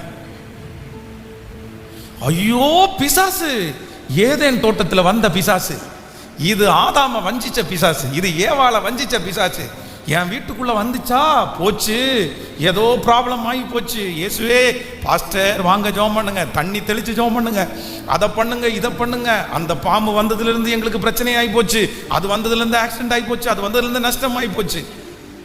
எத்தனை வார்த்தை தெரியுமா? நான் வரணும் அப்படின்னு நான் சொல்லலை, வரணும்னு சொல்லலை. ஆனா அதை என்ன பண்ணாதீங்க, அதுக்கு கற்பனை பண்ணுவாங்க பாருங்க. நிறைய பேர் 21 நாள் உபவாசம் போட்டுருவாங்க. எதுக்கு? அந்த ஒரு விஷப்பூச்சி வீட்டுக்குள்ள வந்ததுக்கே அப்படி பண்றீங்க. அப்போஸ்தலனாகிய பவுல கையிலேயே அத்தனை பேர் இருக்கும்போது அத்தனை பேருடைய டேஸ்ட்டும் பிடிக்காம யாருடைய டேஸ்ட் பிடிச்சிருக்குது சொல்லுங்களேன்? பவுலுடைய டேஸ்ட் தான் பிடிச்சிருக்குது. நீங்க உங்க வீட்டில் யாராவது ஒருத்தர் ஒருவேளை இருப்பீங்க, வீட்டில் வந்து நினைச்சு ரொம்ப குழம்பிட்டு இருக்கீங்களா? சில நேரத்தில் வந்து சில தூங்கும் போது பார்த்தீங்க அப்படின்னு சொன்னா, இந்த சர்ப்பத்தை குறித்து இந்த பாம்பை பார்த்து சொப்பனம் பார்ப்பாங்க, பாம்பை பற்றி சொப்பனம் பார்ப்பாங்க. ஆனா நான் என்ன சொல்றேன்னா, அந்த சொப்பனத்துக்கு சில அர்த்தங்கள் இருக்கும். நம்ம வந்து ஒரு பாம்பை குறித்து ஒரு சொப்பனம் பார்க்குறோம், வித்தியாசமான சொப்பனம் பார்க்குறோம் அப்படின்னு சொன்னால் கண்டிப்பாக நீங்கள் ஜெபம் பண்ண வேண்டிய அவசியம் இருக்குது. சிலர் வந்து பாம்பு துரத்துறது மாதிரி, பாம்பு கொத்துறது மாதிரி, இந்த மாதிரி எல்லாம் நிறைய பேர் சொப்பனம் பார்ப்பாங்க. கண்டிப்பாக இந்த சொப்பனத்துக்கு பின்பாக நிறைய பேருடைய வாழ்க்கையில் போராட்டம் இருக்குது. அதுக்காக நீங்கள் பயப்பட வேண்டாம். அப்படி நீங்கள் பாம்பை குறித்து சொப்பனம் பார்க்குறீங்கன்னா கண்டிப்பாக நீங்கள் ஜெபம் பண்ணணும். ஏன் அப்படின்னா, ஏதோ ஒரு பிசாசுனுடைய ஸ்பிரிட் வந்து பாருங்க, நம்ம ஜெபம் பண்ணும்போது பாருங்க, சிலர் பாம்பு மாதிரி ஆடுவாங்க, பாம்பு மாதிரி நெளிவாங்க. இந்த மாதிரி நான் கண் கூட பார்த்துருக்கிறேன், அந்த மாதிரி நிறைய பேரை பார்த்துருக்கிறேன், ஜெபம் பண்ணியிருக்கிறேன். அந்த அந்த அந்த அந்த பிசாசு சொல்லும். அதனால இந்த பாம்பை குறிச்செல்லாம் சொப்பனம் பார்க்குறவங்க எல்லாம் நிறைய ஜெபம் பண்ணணும், நிறைய பைபிள் வாசிக்கிறோம், நிறைய பாடணும். அதற்கு பிறகு கண்டிப்பாக அது உங்களுக்குள்ள இருக்காது. இது நிறைய பெரிய சாப்டர், அதுக்குள்ள போகணும்னா நிறைய இருக்குது. ஆனால் ஒன்று என்ன அப்படின்னு சொன்னால், எதையுமே நீங்கள் என்ன பண்ணாதீங்க அப்படின்னு சொன்னால், ரொம்ப பூதாகரமாக யோசித்து அதுக்குன்னு ஒரு பெரிய விளக்கத்தை பண்ணி ஒரு தியரி போட்டு ஒரு பாராகிராஃப் எழுதி அப்படி பண்ணாமல் எப்படி எடுங்க அப்படின்னு சொன்னால், இதை குறித்து யோசிக்கிறதுக்கு ஒன்றுமே. அன்றியும் அவருடைய தீர்மானத்தின்படி அழைக்கப்பட்டவர்களாகி தேவனிடத்தில் அன்பு கூறுகிறவர்களுக்கு சகலமும், சத்தமாக சொல்லுங்க, சகலமும் நன்மைக்கு ஏதுவாக. அப்படி யாராவது ஒருத்தர் ஏதாவது செஞ்சிருந்தா கூட ஒன்றும் இல்லை, ஆண்டவருடைய வல்லமைக்கு முன்பாக அது ஒன்றுமே இல்லை. அந்த போராட்டம் ஒன்றுமே இல்லை, அந்த செய்வனை ஒன்றுமே இல்லை, அந்த பிரச்சனை ஒன்றுமே இல்லை. எதையுமே ஆண்டவருடைய பிள்ளைகள் என்ன பண்ணக்கூடாதுன்னா, நீங்க பூதாகாரம் பண்ணக்கூடாது. இப்போ ஆண்டவர் சொல்றாரு, அங்கேயே மறந்துரு, அங்கேயே விட்டுரு. இன்னைக்கு நீங்க கோர்ட்டில் போய் நிற்கிறீங்களா? அந்த கோர்ட்டில் போய் நிற்கிற நேரத்தில் நீங்க ஒரு ஜெபம் பண்ணுங்க, அவ்வளோதான். அந்த கோர்ட்டில் பண்ணி முடிச்சாச்சா? அதிலிருந்து கீழே இறங்கி வந்த உடனே அடுத்த வேலை என்ன? ஏதோ ஒரு காவல்துறைக்கு போகக்கூடிய ஒரு சூழ்நிலை வந்துச்சா? கூப்பிட்டாங்களா, போனீங்களா, பேசிட்டீங்களா, அவ்வளோதான், முடிச்சிட்டீங்களா, வந்துட்டீங்களா, அவ்வளோதான். உங்களை குறித்து ஒருத்தர் ரொம்ப தரக்குறைவாய் அசிங்கமாக பேசிட்டாங்களா, அவங்களுடைய வாசனையை கெடுத்துட்டாங்களா? ஒன்றும் இல்லை, சரி ஓகே, நீ பேசுவாடா, நீ இதுவும் பேசுவ, சத்தமாக சொல்லுங்க, இதுக்கு மேலே ஐயோ இவன் பேசிட்டானே, ஐயோ இவன் பேசிட்டானே, என்ன போய் இப்படி பேசிட்டானே, இத்தனை பேருக்கு முன்னாடி இப்படி பேசிட்டானே, நான் எவ்வளோ அவமானப்பட்டேன், எவ்வளோ வாசனையை கெடுத்துக்கிட்டேன். அதற்கு நீங்க முக்கியத்துவம் கொடுத்து அதை யோசிக்க ஆரம்பிச்சா உங்களால இந்த உலகத்துல என்ன பண்ண முடியாதுன்னா வாழவே முடியாது. யோசேப்பை பாருங்க, யோசேப்பு என்ன பண்ணாரு? தன்னுடைய சகோதரர்களெல்லாம் அவனுக்கு விரோதமாக அத்தனை இழந்ததுக்கு அப்புறம் கூட no thinking, stop thinking, stop thinking. இந்த ஜபத்தில், இந்த உபவாச ஜபத்தில் இருக்கிற யாரோ ஒருத்தரத்தில் ஆண்டவர் தெளிவாக சொல்றாரு, இல்லை மகளே, இல்லை மகனே, நீ விடுதலையோட வாழணும், நீ விடுதலையோட வாழணும், நீங்க விடுதலையோட வாழணும். நீங்க விடுதலையோட வாழ்வதற்கு ஒன்று மட்டும் யோசிங்க, கடந்ததை நினைத்து நான் கலங்க மாட்டேன், நடந்ததை மறந்து விடு, எல்லாம் நன்மைக்கு. ஜெபம் பண்ணணும், அழலாம், உபவாசம் இருக்கலாம், எல்லாம் பண்ணலாம். ஆனா அவர் என்னை விசாரிக்கிறவர் ஆனபடினால் என் கவலைகள் எல்லாம் எங்க வச்சிருவேன் அப்படின்னு சொன்னா அவர் மேல. அவர் மேல வாழ போகிற வாழ்க்கை கொஞ்ச நாட்கள், நமக்கு கொடுக்கப்பட்டிருக்கிற நாட்கள் கொஞ்ச நாட்கள். அதுல பாதி வாழ்க்கைய யோசிச்சு யோசிச்சு யோசிச்சு நம்மளையே நம்ம ஏன் கெடுக்கணும்? வேதம் சொல்லுகிறது, உன்னுடைய திரளான யோசனையினால் நீ குண்டானாய் அப்படின்னு நான் வீடு போட்டிருக்குது. இல்லைன்னா உன் திரளான யோசனையினால் நீ பெருகினாய் அப்படின்னு நான் போட்டிருக்குது. உன் திரளான யோசனையினால் நீ தலைவன் ஆனாய் அப்படின்னு நான் போட்டிருக்குது. உன்னுடைய திரளான யோசனையினால் நீ இளைத்து போனாய், மெலிஞ்சு போனாய். நிறைய பேர் ஆள் பார்க்கறதுக்கு வெளியே வாட்டச்சாட்டமா குண்டா தான் இருக்கிறீங்க, ஆனா உள்ள எப்படி இருக்குது? உள்ள நிறைய பேருக்கு எலும்பும் தோலுமா இருக்குது, ஸ்ட்ராங்கே இல்லை, பலனே இல்லை, இழைச்சு போயிருக்கிறதுக்கு என்ன காரணம் அப்படின்னா திரளான யோசனை. எப்போ பார்த்தாலும் யோசனை. அம்மா மாருங்க, சிஸ்டர், ஒரு கேள்வி கேட்குறேனே, இது வரைக்கும் என் லைஃப்ல ஒரு நாள் கூட அடுப்புல பால் பொங்கி வழிஞ்சதே இல்லை, சட்டி அடி பிடிச்சதே இல்லை. நிறைய நிறைய சகோதரர்கள் சிரிக்கிறாங்க. என்ன சிரிக்கிறாங்கன்னா, பாஸ்டர் வருஷத்துல 365 நாள்ல 200 நாள் அதான் பாஸ்டர் நடக்குது, வந்து பாருங்க எத்தனை பாத்திரம் தீஞ்சு போய் கிடக்குது. இது எதனால நினைக்கிறீங்க அப்படின்னு சொன்னா கவனக்குறைவு மட்டுமல்ல, நிறைய பேருக்கு என்னன்னா நிறைய யோசனை. ஒருவேளை என்னால் யோசிக்காமல் இருக்க முடியல, காலம் தாண்டுது பாஸ்டர், நாட்கள் தாண்டுது பாஸ்டர், எனக்கு யோசனை வந்துட்டே இருக்குது, இது ஒன்று நான் எப்படி யோசிக்காமல் இருக்கிறது? எல்லாருக்கும் நடக்குது, எனக்கு தாமதமாகுது, எல்லாருக்கும் கிடைக்குது, எனக்கு தாமதமாகுது. ஆனால் ஆண்டவர் என்ன சொல்றாரு அப்படின்னா, இல்லை, உன்னுடைய யோசனையினால எதுவுமே பண்ண முடியாது. அதற்கு மாறாக ஆண்டவருடைய கரத்தில் கொடுங்க, நிச்சயமாய் நான் நம்புகிறேன் ஏற்ற காலத்தில் ஆண்டவர் அதை செய்து முடிப்பார். அந்த தடைகளை கர்த்தர் மாற்றுவார். உங்க காத்திருப்பு கண்டிப்பாக வீணாய் போகாது, ஒரு நாளும் வீணாய் போகாது. உங்க காத்திருப்புக்கு கர்த்தர் பதில் தரப்போகிறார். நல்ல கரங்களை தட்டி, ஆண்டவரே, கடந்ததை நினைத்து நான் கலங்க போறது இல்லை. ஆமென் சொல்லுங்க. அப்பா, நான் இன்னையிலிருந்து ஒன்று யோசிக்கிறேன், நான் யோசிக்கிறத நான் நிறுத்துறேன். ஆண்டவரே, நீர் எங்களை விசாரிக்கிறதுக்கு இருக்கிறீர். நான் இனி என்ன பண்ண மாட்டேன்னா திங்க் பண்ண மாட்டேன். நீங்க ஆண்டவரை நம்புகிறதுனுடைய பெரிய அடையாளம் என்ன தெரியுமா? நீங்க ஆண்டவரை விசுவாசிக்கிறதுனுடைய அடையாளம் என்ன தெரியுமா? நீங்க யோசிக்காம இருக்கிறது தான் ஆண்டவரை நம்புறதுனுடைய பெரிய அடையாளம். எந்த ஒரு தேவனுடைய பிள்ளை அவ்வளோ பெரிய பிரச்சனை இருக்கும்போது அந்த பிரச்சனையை குறித்து 1% கூட யோசிக்காம தனக்கு முன்னாடி இருக்கிற சாப்பாடை நிம்மதியா சாப்பிட்டு தனக்கு முன்னாடி கிடக்கிற நேரத்தில் நிம்மதியா தூங்குறாங்களோ அவங்க ஆண்டவரை ரொம்ப நம்புறாங்க, அவங்க ஆண்டவரை ரொம்ப விசுவாசிக்கிறாங்க, அவங்க கூட ஆண்டவர் இருக்கிறார். அவங்க விசுவாச அளவு சாதாரணமானது அல்ல, அவங்க விசுவாச அளவு அவ்வளோ பெரியது, அவ்வளோ பெரியது. அப்போஸ்தலனாகிய பவுலை சிறைச்சாலையில் பிடிச்சிருக்கிறாங்க, கையை காலை ரெண்டையும் தொழு மருவத்தில் கட்டிட்டாங்க.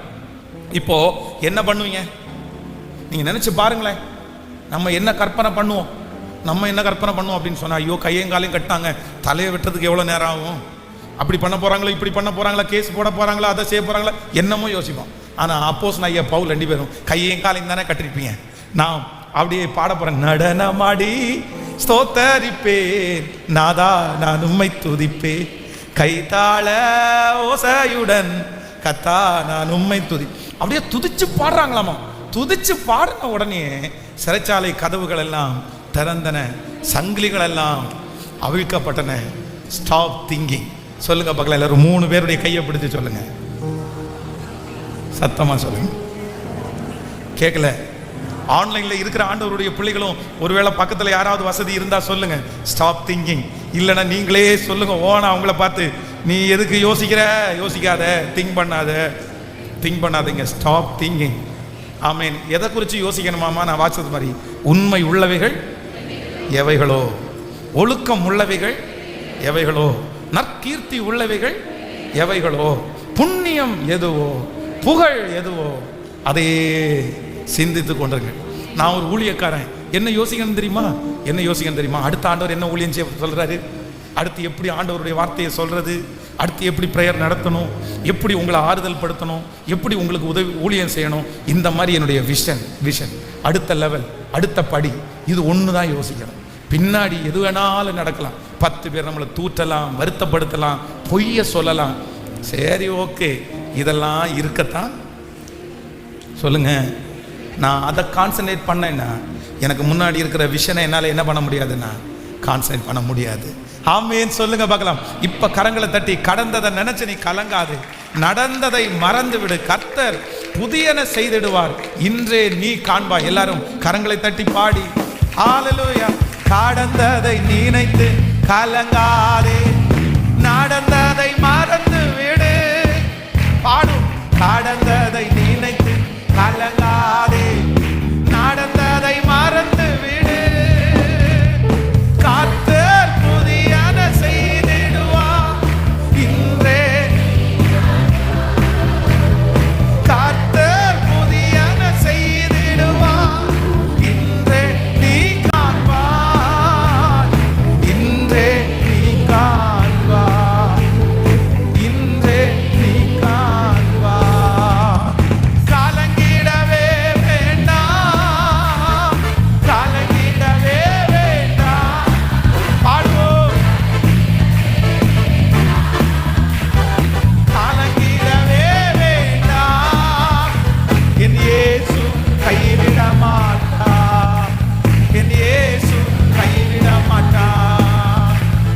திராணிக்கும் மேலாக சோதிக்கப்பட அவர் ஒரு நாள் விட மாட்டார். திராணிக்கும் மேலாக அவர் ஒரு நாள் விட மாட்டார். தாங்கிடும் பலன் தருவார், தப்பிச் செல்ல. தாங்கிடும் பலன் தருவார், தப்பிச் செல்ல வழி செய்வார். நான் தப்பிச் செல்ல வழி செய்வார், நான் தப்பிச் செல்ல வழி செய்வார். இப்ப சொல்லுவோம். கலங்கிடவே வேண்டாம், இயேசுவே. கலங்கிடவே வேண்டாம், என் இயேசு கைவிட மாட்டார். என் இயேசு கைவிட மாட்டார். பாடுங்க. நோரும் உண்ட இதயம் தேற்றுகிறார், உடைந்த உள்ளம் தாங்குகிறார். நோரும் உண்ட இதயம் தேற்றுகிறார், உடைந்த உள்ளம் தாங்குகிறார். காயங்கள் அனைத்தையும் கட்டுகிறார், கண்ணீர் காயம் கட்டுகிறார், கண்ணீர் துடைக்கிறார். என் கண்ணீர் துடைக்கிறார், என் கண்ணீர் துடைக்கிறார். முடிஞ்சவங்க கைகளை மேல. கலங்கிடவே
இயேசு கைவிடாம சொல்லிக்கொண்டே, என் இயேசு கைவிட மாட்டா.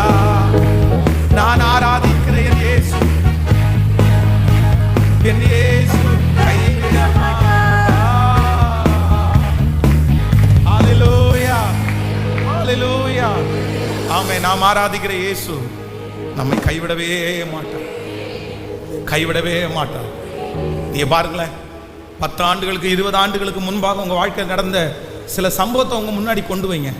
நீங்க எவ்வளவு யோசிச்சிருப்பீங்க, அதுவா இதுவா இதாச்சா அதாச்சா இத்தனை யோசிப்பீங்க. ஆனா இன்னைக்கு நீங்க திரும்பி பாருங்க, நீங்க யோசிச்சதெல்லாம் உங்களுக்கு ஒன்று தோணும், சரி நான் தேவையில்லாம யோசிச்சேன், நான் எதுக்கு அப்படி யோசிச்சேன்னே தெரியல, நான் யோசிச்சது மாதிரி எதுவுமே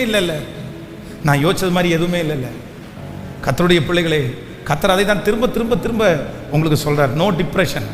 நான் சொல்றேன், நீங்க டிப்ரெஷன் இல்லாம வாழ முடியும், நீங்க மன அழுத்தம் இல்லாம வாழ முடியும். எப்படி வாழ முடியும் அப்படின்னு சொன்னா, இப்ப என் முன்னாடி இதான் இருக்குதா, என் முன்னாடி கஞ்சி தான் இருக்குதா, ஐயோ நான் எல்லாரையும் பிரியாணி சாப்பிட்றாங்களே நான் கஞ்சி சாப்பிட்றேனே அப்படின்னு நினைக்க வேண்டிய அவசியம் இல்லை. என் முன்னாடி இருக்கிறத சத்தமா சொல்லுங்க, என் வயிற்றுக்கு நான் சாப்பிட்றேன், அவ்வளோதான். நாளைக்கு பிரியாணி இல்லைன்னு நான் யோசிக்க வேண்டிய அவசியம் இல்லை. நாளைக்கு பிரியாணி தேவைன்னா கர்த்தர் காகங்களை கொண்டு என்னை போஷிக்கிறதுக்கு கர்த்தர் வல்லவராக இருக்கிறார். எதுவுமே அப்படிதான். நீங்க நான் சொல்றேன், ரொம்ப அண்டர்ஸ்டாண்டிங்கா இருப்பீங்க. நம்ம ரொம்ப சுகமாய் வாழணும். நான் அப்படிதான் ஜெபம் பண்றேன்.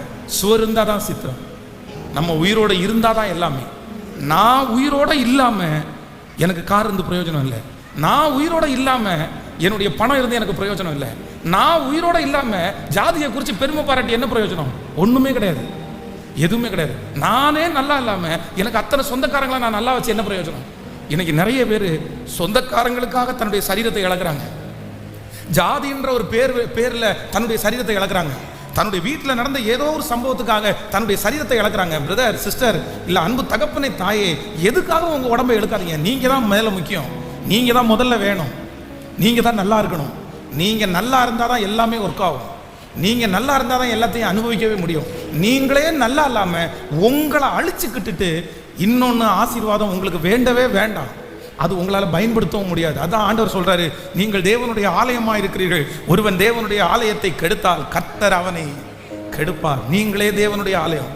இந்த சரீரம் என்னவாமா, நம்ம என்ன நினைக்கிறோம்னா, இந்த சரீரத்தை தண்ணி அடிக்கிறவன் கெடுக்கிறான், பாக்கு போடுறவன் கெடுக்கிறான், கெட்ட வார்த்தை பேசுறவன் இந்த சரீரத்தை கெடுக்கிறான்னு நினைக்கிறாங்க. இல்லவே இல்லை. யோசனை கூட சரீரத்தை கெடுக்கிற பெரிய ஆயுதம் தான். நிறைய பேர் ஆண்டவருடைய பிள்ளைகளாக இருக்கிற நிறைய பேர் தண்ணி அடிச்சு சரீரத்தை கெடுக்கிறது இல்லை, சிகரெட் அடிச்சு சரீரத்தை கெடுக்கிறது இல்லை. ஆனா எதுல கெடுத்துக்கிறாங்க தெரியுமா? யோசிச்சு தண்ணி சரீரத்தை கெடுத்துக்கிறாங்க. யோசிச்சு தான் நமக்கு நிறைய பேருக்கு வியாதியே வருது. திங்க் பண்ணி தான் நிறைய பேர் நம்ம ஒன்றும் இல்லாமல் போயிடும். ஆனால் இன்னைக்கு நம்ம சிலுவையில் அறைய போகிறோம். நான் நம்புறேன், இனி ஸ்டாப் திங்கிங். எனக்கு குறித்திருக்கிறதை அவர் நிறைவேற்றுவார், எனக்கு குறித்திருக்கிறதை அவர் நிறைவேற்றுவார். நான் இனி யோசிக்கணும்னா ஒன்னே ஒன்று, உண்மை உள்ளவைகளை மட்டும்தான் நான் யோசிப்பேன், வேற எதையுமே யோசிக்காம. யோபுனுடைய மனைவி யோபு 2 பேருக்கும் இருக்கிறது ஒண்ணுதான். யோபு என்ன சொல்றாரு அப்படின்னா, அவர் என்னை கொன்று போட்டாலும் அவர் மேல் நம்பிக்கையா இருப்பேன், இந்த தோல் முதலானவைகள் அழுகி போனாலும் அந்நிய கண்கள் அல்ல, என் கண்கள் அவரை காணும். கர்த்தர் கொடுத்தார், கர்த்தர் எடுத்தார், கர்த்தருடைய நாமத்திற்கு ஸ்தோத்திரம். என்ன மாதிரி யோசனை பாருங்களேன், என்ன மாதிரி. Stop thinking. எதையுமே யோசிக்கல, எல்லாமே போச்சு, சொத்து போச்சு, சுகம் போச்சு, பிள்ளைங்க போயிட்டாங்க, சரீரத்தில் வியாதி வந்துச்சு. ஆனா கூட யோசிக்கிறதுக்கு மட்டும் இடம் கொடுக்கவே இல்லை. சரி பரவாயில்ல, நான் முன்னாடி போனாவில்லை, பின்னாடி கிரியை செய்த அவரை காணேன், ஆனாலும் நான் போகும் வழி ஆண்டவர் அறிவார், கண்டிப்பா அறிவார், என்னை காண்கிறவர் எனக்கு முன்னே இருக்கிறார். இன்றைக்கு இந்த சத்தத்தை கேட்கிற யாரோ ஒருத்தருக்கு சொல்றாரு, நீங்க ஒருவேளை ஒரு பெரிய வியாதியினாலே அகப்பட்டிருக்கலாம். அந்த வியாதியை குறித்து நிறைய பேர் டெஃபினேஷன் பல மடங்கு சொல்லிட்டே இருக்கலாம். ஐயோ இந்த வியாதி உங்களுக்கு வந்துச்சா பிரதர், சிஸ்டர், இந்த வியாதி உங்களுக்கு வந்துச்சா, இது எப்படி கொண்டு போய் விடும் தெரியுமா, இது எங்க கொண்டு போய் விடும் தெரியுமா, இது வந்தவங்க நிறைய பேர் உயிரோடு இல்லை தெரியுமா, என்னென்னமோ சொல்லலாம். ஆனா ஆண்டவர் உங்க கையை பிடிச்சி சொல்றாரு, அந்த வியாதியை குறித்து நீ ஆராய வேண்டிய அவசியம் கேட்கல. பக்கத்தில் இருக்க கையை பிடிச்சி சொல்லுங்க, ஒரு பிரச்சனை வரும்போது, ஒரு வியாதி வரும்போது, ஒரு போராட்டம் வரும்போது அவங்களை குறித்து ஆராய வேண்டிய அவசியம் நமக்கு கேட்கல, இல்லவே இல்லை. அதை குறித்து நம்ம ஒன்றும் இன்னைக்கு நிறைய பேருக்கு இந்த கூகுள் ஒரு பெரிய பிரச்சனையாக மாறிடுச்சு. எதுக்கெடுத்தாலும் உடனே போய் சர்ச் பண்ணிடுறது, கூகுளில் சர்ச் பண்ணிடுறது, யூடியூப்பில் சர்ச் பண்ணிடுறது, என்ன இதுக்கு என்னவா இருக்கும், இதுக்கு என்னவா இருக்கும்? அங்க என்ன சொல்ல போறாங்கன்னு நினைக்கிறீங்க? காய்ச்சல், எனக்கு காய்ச்சல் வந்தது எப்படி அப்படின்னு கூகுளில் சர்ச் பண்ணீங்கன்னா என்ன எழுதியிருப்பாங்கன்னு நினைக்கிறீங்க? அப்படியே ஆரம்பிக்கும் போது ஆரம்பிப்பான், காய்ச்சலா சில வேளை இப்படியும் வந்திருக்கலாம், சில வேளை இப்படியும் வந்திருக்கலாம். சில காய்ச்சல் உங்களை சாகிற வரைக்கும் கொண்டு போய், சில காய்ச்சல் ரத்தத்தை உறைய பண்ணும். அதை வாசிச்சு முடிக்கிறதுக்கு முன்னாடி அவ்வளோதான், பிபி வந்தே செத்துற வேண்டியதான். நம்ம யாராவது பாசிட்டிவா உனக்கு காய்ச்சல் வந்தது ரொம்ப நல்லது, உன் உடம்பு எதிர்ப்பு சக்தியை தேடி வருகிறது, ஒன்றும் இல்லை, நல்ல ரச சாதத்தை பிழிஞ்சு அடி, நல்லா சாப்பிடு, படுத்து தூங்கு, 4 நாள் ரெஸ்ட் எடுக்க தான் கர்த்தர் உனக்கு அனுமதிச்சிருக்கிறார். இந்த காய்ச்சலை நீ ரொம்ப ஓடிட்டு இருக்க, ஆண்டவரும் பார்த்துட்டே இருந்தாரு, உன்னை எப்படி ரெஸ்ட் எடுக்க வைக்கலான்னு யோசிச்சாரு. சரி, காய்ச்சல் கொடுத்தாதான் இவன் ரெஸ்ட் எடுப்பான் அப்படின்னு ஆண்டவர் உனக்கு காய்ச்சல் கொடுத்தாருன்னு எந்த கூகுளாவது சொல்லுமா? ஹலோ, எந்த கூகுளாவது சொல்லுமா? ஒன்று சொல்லும். எந்த கூகுள் சொல்லும்னா இது சொல்லுங்க, இது சொல்லுங்க. காய்ச்சல் வந்தது கெட்டதுன்னு சொல்லாது, நல்லதுன்னு தான் சொல்லும், நல்லதுன்னு தான் சொல்லும். அதனால ஆண்டவருடைய பிள்ளைகளே, எல்லாத்தையும் போய் ஆராயாதீங்க, எல்லாத்தையும் போய் தேடாதீங்க, எல்லாத்தையும் போய் யோசிக்காதீங்க. ஆண்டவரே உங்க கையில கொடுக்குறேன், எது நடக்குதோ அதை எனக்கு நன்மையாய் மாற்றி கொடுக்கறதற்கு வல்லவராய் இருக்கிறார். ஆமேன் சொல்லுவோம். நடந்ததெல்லாம் நன்மைக்கு, நடப்பதெல்லாம் நன்மைக்கு. இன்றைக்கு இந்த ஆலயத்திலிருந்து போகும்போதே எல்லா யோசனையும் நான் சிலுவையில் அறைகிறேன், எல்லா யோசனையும் நான் இங்கே விட்டுட்டு போறேன். என்னை கர்த்தர் நடத்துவார். நான் நல்லதை மட்டும்தான் யோசிப்பேன். இல்லைன்னா அந்த சத்தத்தை கேட்டுக்கொண்டிருக்கும் போதே நல்லதை மட்டும்தான் நான் யோசிப்பேன். கைகளை உயர்த்தி ஹல்லேலூயா ஜெபம் பண்ணுங்க பார்க்கலாம். தேவனே, இந்த பிரசங்கம் பண்ணி கொண்டு இருக்கும் போது ஒரு மகிமை கடந்து வருவதாக, ஒரு மகிமை கடந்து வருவதாக, ஒரு பிரசன்னம் கடந்து வருவதாக, ஒரு இரக்கம் கடந்து வருவதாக.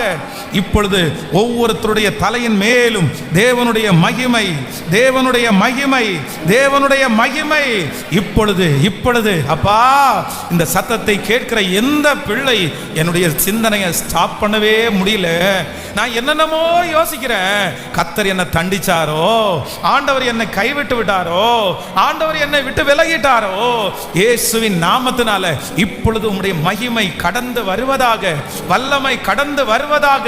ஸ்தோத்திரம் அப்பா. அந்த யோசனையிலிருந்து என்னுடைய பிள்ளையை இப்பொழுது வெளியே கொண்டு வருவீராக. அந்த நஷ்டத்தை குறித்து ஆண்டவர், அந்த ஏமாற்றத்தை குறித்து என்னுடைய பிள்ளை யோசித்துக் கொண்டிருக்கிறார்களே, இப்பொழுது ஒரு விடுதலை இயேசுவின் நாமத்தில் உண்டாவதாக ராஜா. ஹல்லேலூயா, ஹல்லேலூயா. தேவனுடைய அக்கினி, தேவனுடைய அக்கினி, தேவனுடைய சுகமாக்கும் கரம். ஹல்லேலூயா, ஹல்லேலூயா. இனி தாண்டணும். தெற்கத்தி வெள்ளங்களை நீர் திருப்புவது போல இஸ்ரவேலின் சிறையிருப்பை திருப்புகிற கர்த்தர், நான் உனக்கு அதிசயத்தை செய்யும் போது அது சொப்பனம் பார்க்கிறது போல இருக்கும் என்று சொன்னீரே ஐயா. அந்த பிள்ளையை குறித்த அந்த யோசனை இப்பொழுது நிறுத்தப்படட்டும். ஆமென். அந்த கடனை குறித்த அந்த யோசனை இப்பொழுது நிறுத்தப்படட்டும். ஒரு தெளிவு தாங்க ராஜா, தெளிவு தாங்க ராஜா. அதை ஸ்டாப் பண்ணக்கூடிய ஒரு தைரியத்தை இப்பொழுது உம்முடைய பிள்ளைக்கு தருவீராக ராஜா. ஹல்லேலூயா, ஹல்லேலூயா. காலேஜ் படிக்கிற பிள்ளைகள் மேல ஆண்டவருடைய கரம் இருக்கட்டும். அவங்க எதிர்காலத்தை குறித்து ஒன்றும் யோசிக்க வேண்டாம், ஒன்றும் யோசிக்க வேண்டாம். ஏற்ற காலம் வரும்போது அந்த வழியை ஆண்டவர் திறப்பார், ஆண்டவர் திறப்பார். ஆமேன் சொல்லுங்கள். எதை குறிச்சும் எந்த நேரத்தில் எது நடக்கணுமோ அந்த நேரத்தில் அது நேர்த்தியாய் நடக்கும். நீங்க ஆண்டவர் மேல ஃபெய்த்தா, விசுவாசமா இருங்க. ஆமேன். இந்த உலகத்தில் நம்ம கொண்டு வந்ததும் ஒன்றும் இல்லை, நம்ம கொண்டு போறதும் சத்தமா சொல்லுங்க ஒண்ணுமே இல்லை. இப்ப பாருங்களேன், ஒருத்தர் உங்களை ரொம்ப அசுத்தமா திட்டாங்க, உங்களை கேவலமா பேசிட்டாங்க, உங்களை 10 பேருக்கு முன்னாடி அவமானப்படுத்திட்டாங்க, உங்களை செய்யாத தவறுக்காக அவமானப்படுத்திட்டாங்க. இப்போ நீங்க யோசிச்சு என்ன பிரயோஜனம்?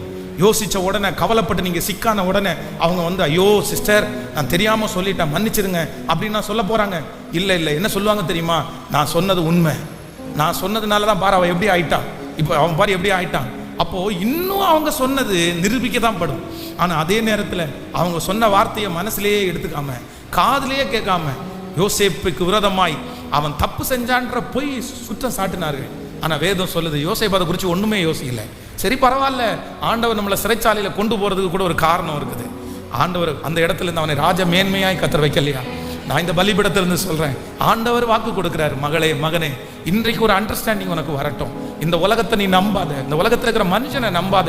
அவங்க ஒரு நாள் மிதிக்க மாட்டாங்க. நீ எந்த அளவுக்கு குனிஞ்சு குனிஞ்சு போறியோ அந்த அளவுக்கு உங்களை மிதிப்பாங்க. நீங்க எந்த அளவுக்கு வருத்தப்படுறீங்களோ அந்த அளவுக்கு உங்களை மிதிப்பாங்க. இது ஈவு இரக்கம் இல்லாத உலகம், இது அன்பில்லாத உலகம், இது ரொம்ப மோசமான உலகம். இங்கே இருக்கிற அநேகம் பேர் ஒரு ரொம்ப கொடுமையானவர்களாக இருக்கிறாரு. ஆண்டவர் சொல்லுறாரு, பொல்லாதவர்களாக இருக்கிறாரு. அவங்க கிறிஸ்தவர்களாக இருக்கலாம், பைபிளை திறக்கிறவங்களா இருக்கலாம். ஆனால் ஒரு மனுஷனை குறித்து அவங்களுக்கு நிறைய பேருக்கு என்னன்னே தெரியல. ஒரு மனுஷனை வருத்தப்படுத்துறதுக்கு எப்படி இவரை வருத்தப்படுத்துறோம் அது கூட நிறைய பேருக்கு தெரியல. அப்படி நம்முடைய சகோதரனாச்சே, நம்முடைய சகோதரியாச்சே, நம்மளை மாதிரி அவங்க உடம்புலையும் சிவப்பு ரத்தம் தானே ஓடுது. நம்ம கஷ்டப்படுறோம்ல, அதை மாதிரி அவங்க கஷ்டப்படுவாங்கல்ல. நம்ம இப்படி செய்கிறோமே, அவங்க வருத்தப்பட மாட்டாங்களா? இந்த மாதிரி இறக்கம் மனசுக்குள்ள நிறைய பேருக்குள்ள சுத்தமாக இல்லை. மனிதர்கள் நிறைய பேர் தற்பிரியராயும் சுகபோக பிரியராயும் இருக்கிறார்கள். யாரையாவது ஒருத்தரை மிதிச்சு இன்னொருத்தரை மேலே அவங்க மேலே ஏறலாமான்னு இந்த உலகம் பார்த்துட்டே இருக்குது. அப்போ இந்த உலகத்தை பார்த்து நீங்கள் சோர்ந்து போனீங்கன்னா நீங்கள் தான் வெட்கப்படுவீங்க, நீங்கள் தான் சோர்ந்து போவீங்க. இன்னும் கொஞ்சம் அவன் மிதிக்க தான் செய்வான், இன்னும் கொஞ்சம் அவங்கள கஷ்டப்படுத்த தான் செய்வான். ஆனால் அதற்கு மாறாக ஆண்டவர் சோர்ந்து போய் இருக்கிற எலியாவை தட்டி கொடுத்து, நீ போக வேண்டிய தூரம் வெகு தூரம், நீ பண்ண வேண்டிய பிரயாணம் இன்னும் நிறைய இருக்குது. உங்களை உற்சாகப்படுத்துகிற ஒரு ஆவியானவர் இந்த இடத்துல உலாவி கொண்டிருக்கிறார். இந்த சத்தத்தை உங்களிடத்திலே பேசுகிறார். நீ அவர்களை பார்க்காத மகளே, நீ அந்த மனுஷனை பார்க்காத, நீ எழும்பு, தூசியை உதறிவிட்டு எழும்பு, உன்னுடைய பிரச்சனையை விட்டு எழும்பு. நீ போக வேண்டிய தூரம் வெகு தூரம், நீ பண்ண வேண்டிய பிரயாணம் இன்னும் நிறைய இருக்குது. அவங்கள பார்க்க வேண்டாம், அந்த மனிதர்களை பார்க்க வேண்டாம். நீ உன்னுடைய விஷன்ல கான்சன்ட்ரேட் பண்ணு, உனக்கு கொடுத்திருக்கிற தரிசனத்துல கான்சன்ட்ரேட் பண்ணு, உனக்கு முன்பாக இருக்கிற லட்சியத்துல கான்சன்ட்ரேட் பண்ணு. ஹல்லேலூயா. அந்த நாவு, உன்னை குறித்து கேவலமாய் பேசின அந்த நாவு, உன்னை குறித்து அவமானப்படுத்தின அந்த நாவு ஒரு நாள் வெற்றியாய் பேசும், சந்தோஷமாய் பேசும். ஆண்டவர் உன் கூட இருக்கிறார்னு சொல்லும். நீ அவர்களுக்கு முன்பாக விழுந்து போகிறதற்கு அழைக்கப்பட்ட தேவனுடைய பிள்ளை அல்ல, நீங்க எழும்பி நிற்கக்கூடிய தேவனுடைய பிள்ளை. இந்த உபவாச ஜெபத்தில் கர்த்தர் அப்படிப்பட்ட வார்த்தையை அனுப்புகிறார். அவருடைய அபிஷேக தண்ணியை உங்க மேல கர்த்தர் ஊற்றுகிறார். இப்பொழுது பலன் அடையட்டும், சரீரம் பலன் அடையட்டும், ஆத்துமா பலன் அடையட்டும், சிந்தை பலன் அடையட்டும். மனதிலே இருக்கிற அந்த காயங்கள் இயேசுவின் நாமத்தினால இப்பொழுது ஆறுவதாக. கைகளை தட்டி இயேசுவே, அந்த கிருபை, அந்த கிருபை, அந்த கிருபை, ஆமென். வலதுபுறமும் இடதுபுறமும் சாய வேண்டாம். இயேசுவின் நாமத்தினால இப்பொழுது தேவனால் அனுப்பப்படுகிற ஒரு அபிஷேகம், அனுப்பப்படுகிற ஒரு மகிமை இப்பொழுது என் பிள்ளையினுடைய கையை பிடிச்சு, வலது கையை பிடிச்சு, கர்த்தராகிய நான் உனக்கு துணை நிற்கிறேன், கர்த்தராகிய நான் உனக்கு துணை நிற்கிறேன். தடைகளை உடைத்து போடுகிற தேவனுடைய கரம் இப்பொழுது என் பிள்ளையினுடைய கையை பிடிக்கட்டும், பிடிக்கட்டும், பிடிக்கட்டும். மனுஷனால சோர்ந்து போய், மனுஷனுடைய வார்த்தையினால சோர்ந்து போய் இருக்கிற ஒவ்வொருவர் மேலும் இப்பொழுது தேவனுடைய ஆவியினுடைய அக்கினி இறங்குவதாக, பட்சிக்கிற அக்கினி இறங்குவதாக. ஹல்லேலூயா, ஹல்லேலூயா. இப்போ ஒரு ஸ்டாப் இயேசுவின் நாமத்தினால அந்த யோசனைகளுக்கு ஒரு முற்றுப்புள்ளி வருவதாக, வருவதாக. நம்தன ரபல தேனரா லப்கர லோதரல சப்தன ரோலதரமா. நன்றி ஆண்டவரே, நன்றி ஆண்டவரே. எனக்கு குறித்ததை நிறைவேற்றி முடிப்பவர் நீரே, ஐயா நீரே. எனக்காக யாவை செய்து முடிப்பவர் நீரே, ஐயா நீரே. எனக்கு குறித்ததை நிறைவேற்றி முடிப்பவர் நீரே, ஐயா நீரே. எனக்காக யாவையும் செய்து முடிப்பவர் நீரே, ஐயா நீரே. அப்பா உமக்கு ஸ்தோத்திரம், அன்பே உமக்கு ஸ்தோத்திரம். பாடுவோம். அப்பா உமக்கு ஸ்தோத்திரம், அன்பே உமக்கு ஸ்தோத்திரம். உம்மாலாகாதக்கா ஒன்றும் இல்லை, உம்மாலாகாதக்கா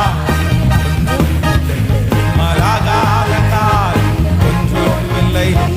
எல்லாமே உம்மாலாகும். அல்லேலூயா. எல்லாமே உம்மா.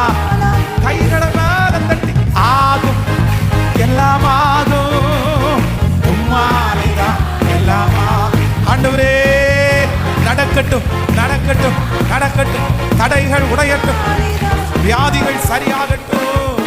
ஆகும், எல்லாம் ஆகும். உம்மாலைதான் சொல்லுவாகும், ஆகும். விசுவாசத்தோடு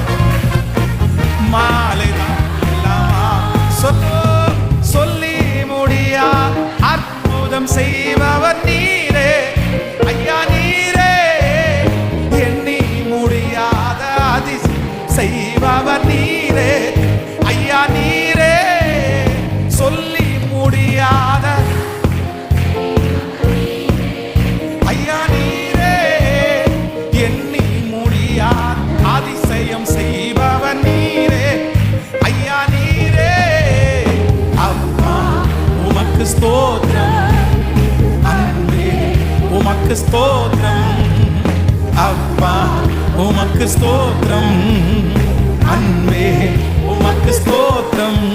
உம்மாலாகாதக்கா ஒன்றும் இல்லை, உம்மாலாகாதக்கா உம்மாலாகாதக்கா ஒன்றும் இல்லை, எல்லாமே உம்மாலாகும். ஹல்லேலூயா, எல்லாமே உம்மா. இப்ப கைகளை மேல தட்டி ஆகும். இந்த பாட்டு பாடும் போதே நடக்கட்டும். சொல்லுவோமாக இயேசுவே அப்பா. ஹல்லேலூயா. பாரண்ட நில நீரூற்றாய் மாற்றுபவர் நீரே, ஆவாந்திர வெளி மாற்றுபவர் நீரே, ஐயா நீரே. பாரண்ட நிலத்தை நீரூற்றாய் மாற்று ஐயா நீரே, ஆவாந்திர வெளியை தண்ணீராய் மாற்றுபவர் நீரே, ஐயா நீரே. அப்பா உமக்கு ஸ்தோத்திரம் அன்பே உமக்கு ஸ்தோத்திரம், அப்பா உமக்கு ஸ்தோத்திரம் அன்பே உமக்கு ஸ்தோத்திரம். மாறாகாதக்கா ஒன்றும் இல்லை, மாறாகாதக்கா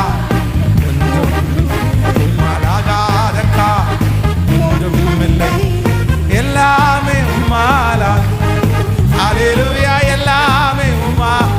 நம்பிக்கையோடே ஆகும்.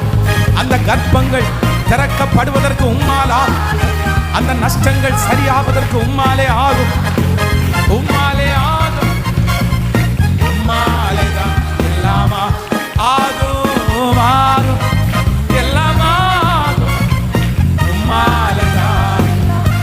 கரங்களை தட்டி தேவ ஆவியானவருக்கு கரங்களை தட்டி நன்றி ஆண்டவரே, நன்றி ஆண்டவரே, நன்றி ஆண்டவரே, நன்றி ஆண்டவரே. ஆகும், எல்லாமாகும், உம்மாலேதான் நாங்க நம்புற ஆண்டவரே. ஆகும், ஆகும், எல்லாமா உம்மாலேதான். ஹல்லேலூயா. ஃபர்ஸ்ட் முதலாவதாக டிப்ரெஷன். நம்ம சுயாதீனமாய் வாழ்றத ஆண்டவர் விரும்புறார். நம்ம ரொம்ப சுகமாய் வாழ்றத ஆண்டவர் விரும்புறார். சங்கீதக்காரனாகிய தாவீது எனக்கு நம்முடைய வாழ்க்கையில பெரிய ஒரு எடுத்துக்காட்டு. பாருங்க, ஒரு நாட்டினுடைய ராஜா உன்னை கொன்றுவேன்டா, எங்க போனாலும் உன்னை விட மாட்டேன்டா, நான் எங்க போனாலும் உன்னை விட மாட்டேன், உன்னை கொன்றுவேன்னு ஒரு நாட்டினுடைய ராஜா ஆட்களை செட் பண்ணி அவன் எங்கெல்லாம் போறானோ அந்த இடத்துல தன்னுடைய வேலைக்காரங்களை மட்டும் இல்ல தானே போறாரு பாருங்களேன் கொல்லணும் அப்படின்னு. எப்படி இருக்கும் ஒரு மனுஷனுடைய மனசு? அன்னைக்கெல்லாம் ராஜாக்கள் வேதம் சொல்லுது, ஆமான் இருக்கிறான் பாருங்க. ஆமான் அந்த ஆமானை குறித்து அவனுடைய ஒரு வார்த்தை சொன்ன உடனே அந்த ஆமானுடைய முகத்தை மூடிட்டாங்களாம். அப்படின்னா என் மனைவியினுடைய பெட்டில் அவன் படுத்துட்டானா அப்படின்ற ஒரு வார்த்தை ராஜாவினுடைய வாயிலிருந்து புறப்படும் போது ஆமானுடைய முகத்தை மூடி போட்டார்கள் அப்படின்னு பைபிள் சொல்லுது. அவ்வளோதான். அப்படின்னா அவருடைய வாயிலிருந்து புறப்பட்ட உடனே சாவு நிச்சயம். ஒரு ராஜாவினுடைய வேர்டுக்கு அவ்வளோ பெரிய பவர் இருக்குது. இப்போ ஒரு நாட்டினுடைய ராஜாவே தாவீதை துரத்துறாரு. எந்த அளவுக்கு ட்ரிகர் இருக்கும், எந்த அளவுக்கு பயம் இருக்கும், எவ்வளோ பெரிய போராட்டத்தில் அவர் இருக்கிறாரு. ஆனால் அந்த தாவீது என்ன சொல்றாரு அப்படின்னா, நான் படுத்தேன், நான் நித்திரை செய்தேன், நான் விழித்து கொண்டேன், கர்த்தர் நீர் என்னை தாங்குகிறீர். நீர் என்னை, நான் படுத்தேன், நான் நித்திரை செய்தேன், நான் விழித்து கொண்டேன், கர்த்தர் என்னை. நம்ம சொல்ல முடியுமா? படுத்து கிடக்கிறது எங்க மாளிகையிலையா, இல்ல ஒரு ரூம்லயா, ஒரு வீட்டுக்குள்ளேயா, ஒரு காம்பவுண்டுக்குள்ளேயா? கிடையவே கிடையாது. வாசலே இல்லாத சிங்க கெபிக்குள்ள, அந்த கெபிக்குள்ள உள்ள போறதுக்கு தான் வாசல் இருக்குது, மூடுறதுக்கு வாசல் இல்லை. சிங்கத்தினுடைய கெபியை க்ளோஸ் பண்ணலாம் முடியாது, அதுக்குள்ள படுத்து கிடக்கிறாரு. எத்தனையோ வருடங்கள். ஆனா அத்தனை வருடம் வரைக்கும் தன்னுடைய பலத்தெல்லாம் இழக்காம எப்படிப்பா உன்னால இருக்க முடிஞ்சிருச்சு, எப்படிப்பா உன்னால தூங்க முடிஞ்சிருச்சு? ஒன்னே ஒண்ணு மட்டும்தான், அவர் என்னை தாங்குவதால் நான் நிம்மதியா. அவர் என்னை தாங்குவதாக.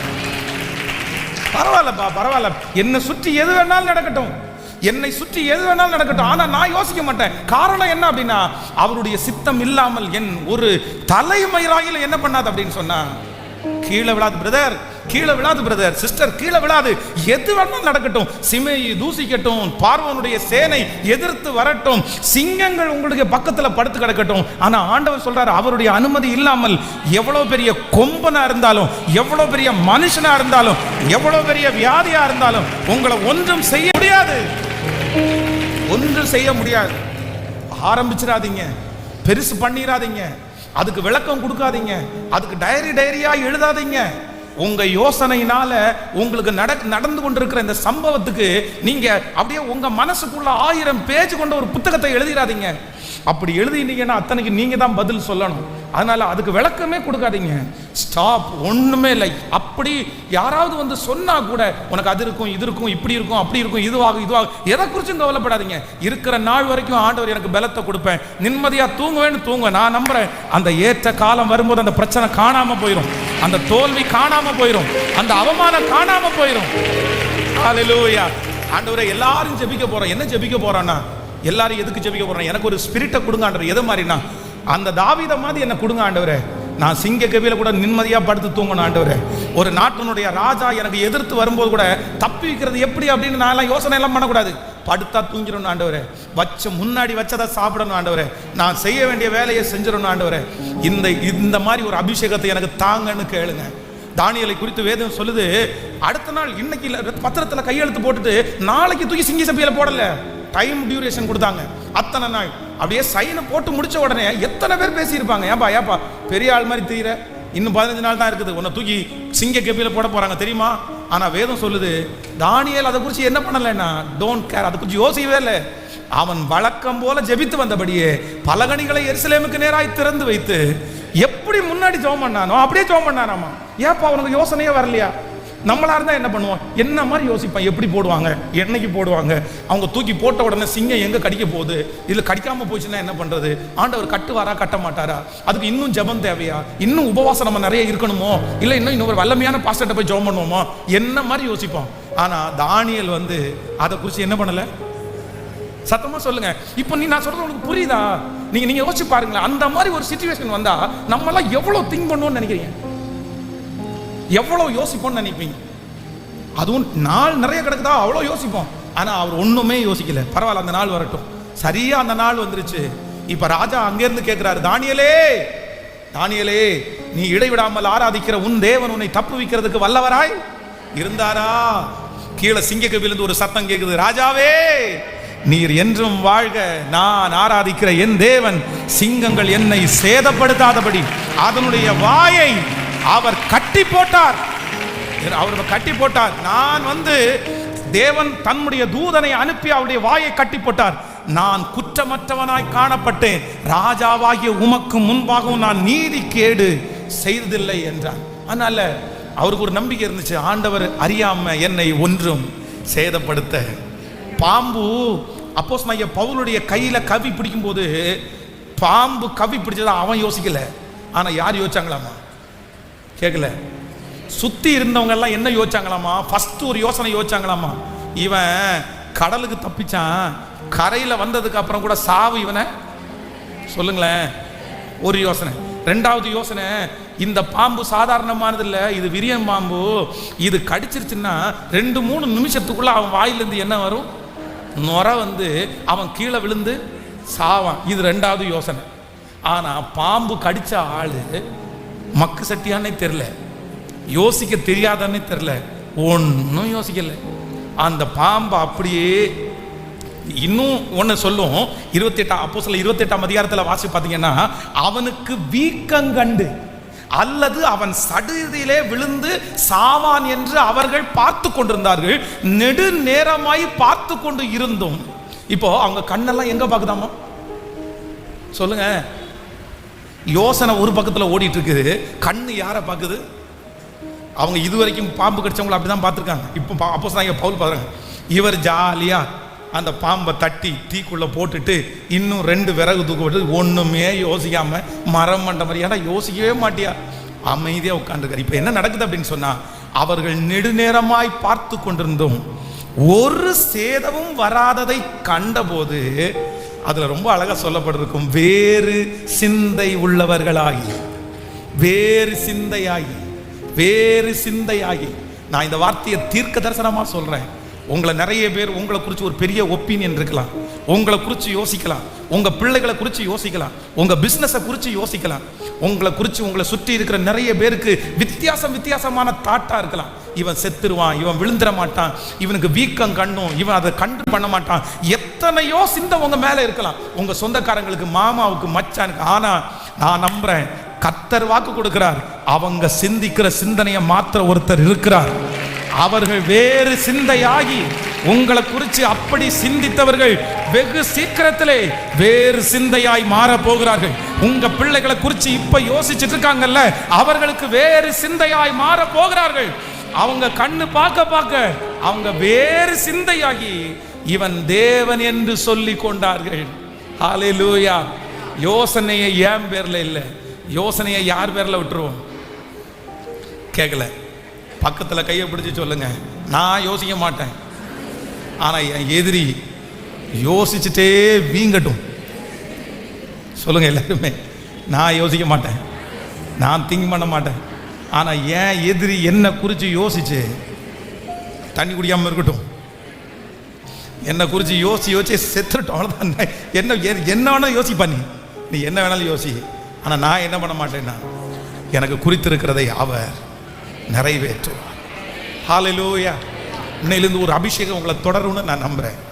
எது நடந்தாலும் சரி, ஓகே, அந்த நிமிஷத்துல உங்க மனசு சொல்லும், ஓகே ரைட், ஓகே விட்டு, அந்த எண்ணத்தோட. ஏன்னா என்னை காக்கிற தேவன் உறங்குவதும் இல்லை, தூங்குவதும் இல்லை. இன்னைக்கு ஃபர்ஸ்ட் காரியத்தை உங்களுக்கு சொல்லுகிறேன். யாராவது ஒருவேளை இந்த ஜெபத்தில் இருக்கிறவர்கள், ஸோ ஆன்லைன்லேயோ இங்கேயோ ஒருவேளை மன அழுத்தத்தில், பாஸ்டர் இந்த செய்தி இல்லைன்னா இந்த ஜெபம் எனக்காகவே தான் வைக்கப்பட்டிருக்கிறது, நான் கொஞ்சம் கொஞ்சமாக டிப்ரெஷனுக்குள்ளே நான் போயிட்டே இருக்கிறேன், எனக்கு ஒரு பெரிய தோல்வி, இன்னைக்கு கொடுத்த இந்த ஃபர்ஸ்ட் பாயிண்ட் எனக்காக தான், நான் ரொம்ப யோசிக்கிறேன், என்னால் கண்ட்ரோல் பண்ணவே முடியல, நான் ரொம்ப திங்க் பண்ணுறேன், பிள்ளைகளை குறித்து யோசிக்கிறேன், வேலையை குறித்து யோசிக்கிறேன், வருமானத்தை குறித்து யோசிக்கிறேன், எனக்காக ஜெபிக்கணும் அப்படின்னு சொல்கிறவங்களுக்கு இன்னைக்கு இந்த ப்ரேயர் முடித்த உடனே நான் எல்லாருக்காகவும் ஜெபிக்கிறதுக்கு நான் விரும்புகிறேன். ஆனால் ஃபஸ்ட் நீங்கள் ஒரு தீர்மானம் எடுக்கணும். இன்னைக்கு ஒரு தீர்மானம் எடுங்க. ஜெபம் மட்டும்தான் உங்களுடையது, ஆண்டவரிடத்தில் சொல்றது மட்டும்தான் உங்களுடையது, அறிக்கை மட்டும்தான் உங்களுடையது, யோசனை உங்களுடையது. சொல்லுங்க அல்ல, உங்களுக்கு ஒரு யோசனை இருக்குது. என்ன யோசனை அப்படின்னா, திரும்ப சொல்ல, உண்மை உள்ளவைகள். உங்க விஷனை மட்டும் யோசிங்க, உங்களுடைய காரியத்தை மட்டும் யோசிங்க, என்ன பண்ணணும்னு மட்டும் யோசிங்க. ஒன்றும் பண்றதுக்கு வழி இல்லையா, நீங்க யோசிக்கிறத எழுதிட்டே இருங்க, பிளானை எழுதுங்க, திட்டத்தை எழுதுங்க. நான் நம்புறேன், காற்றையும் காண மாட்டீர்கள், மழையையும் பார்க்க மாட்டீர்கள், ஆனாலும் உங்கள் பள்ளத்தாக்குகள் தண்ணீரால் நிரப்பப்படும். ஒரு ஆள் போனா கர்த்தர் இன்னொரு ஆளை ஏற்படுத்துவார்.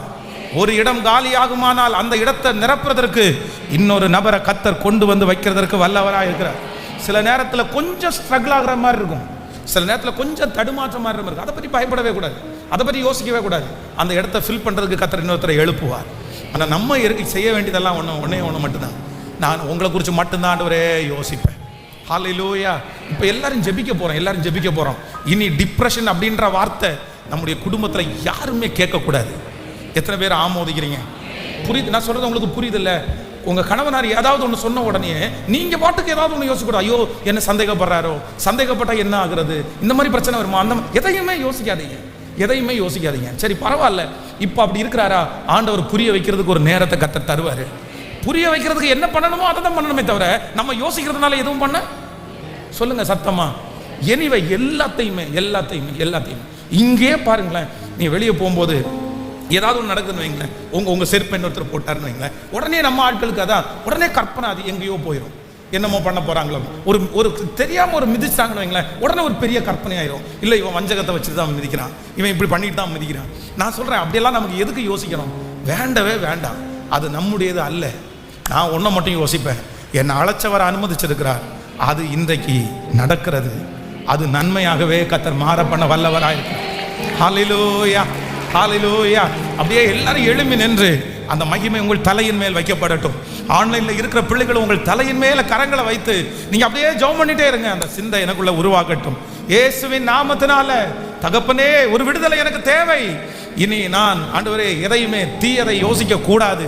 இப்போ இயேசுவின் நாமத்தினால ஒரு கிருபையை கத்த தருகிறதற்காக நன்றி.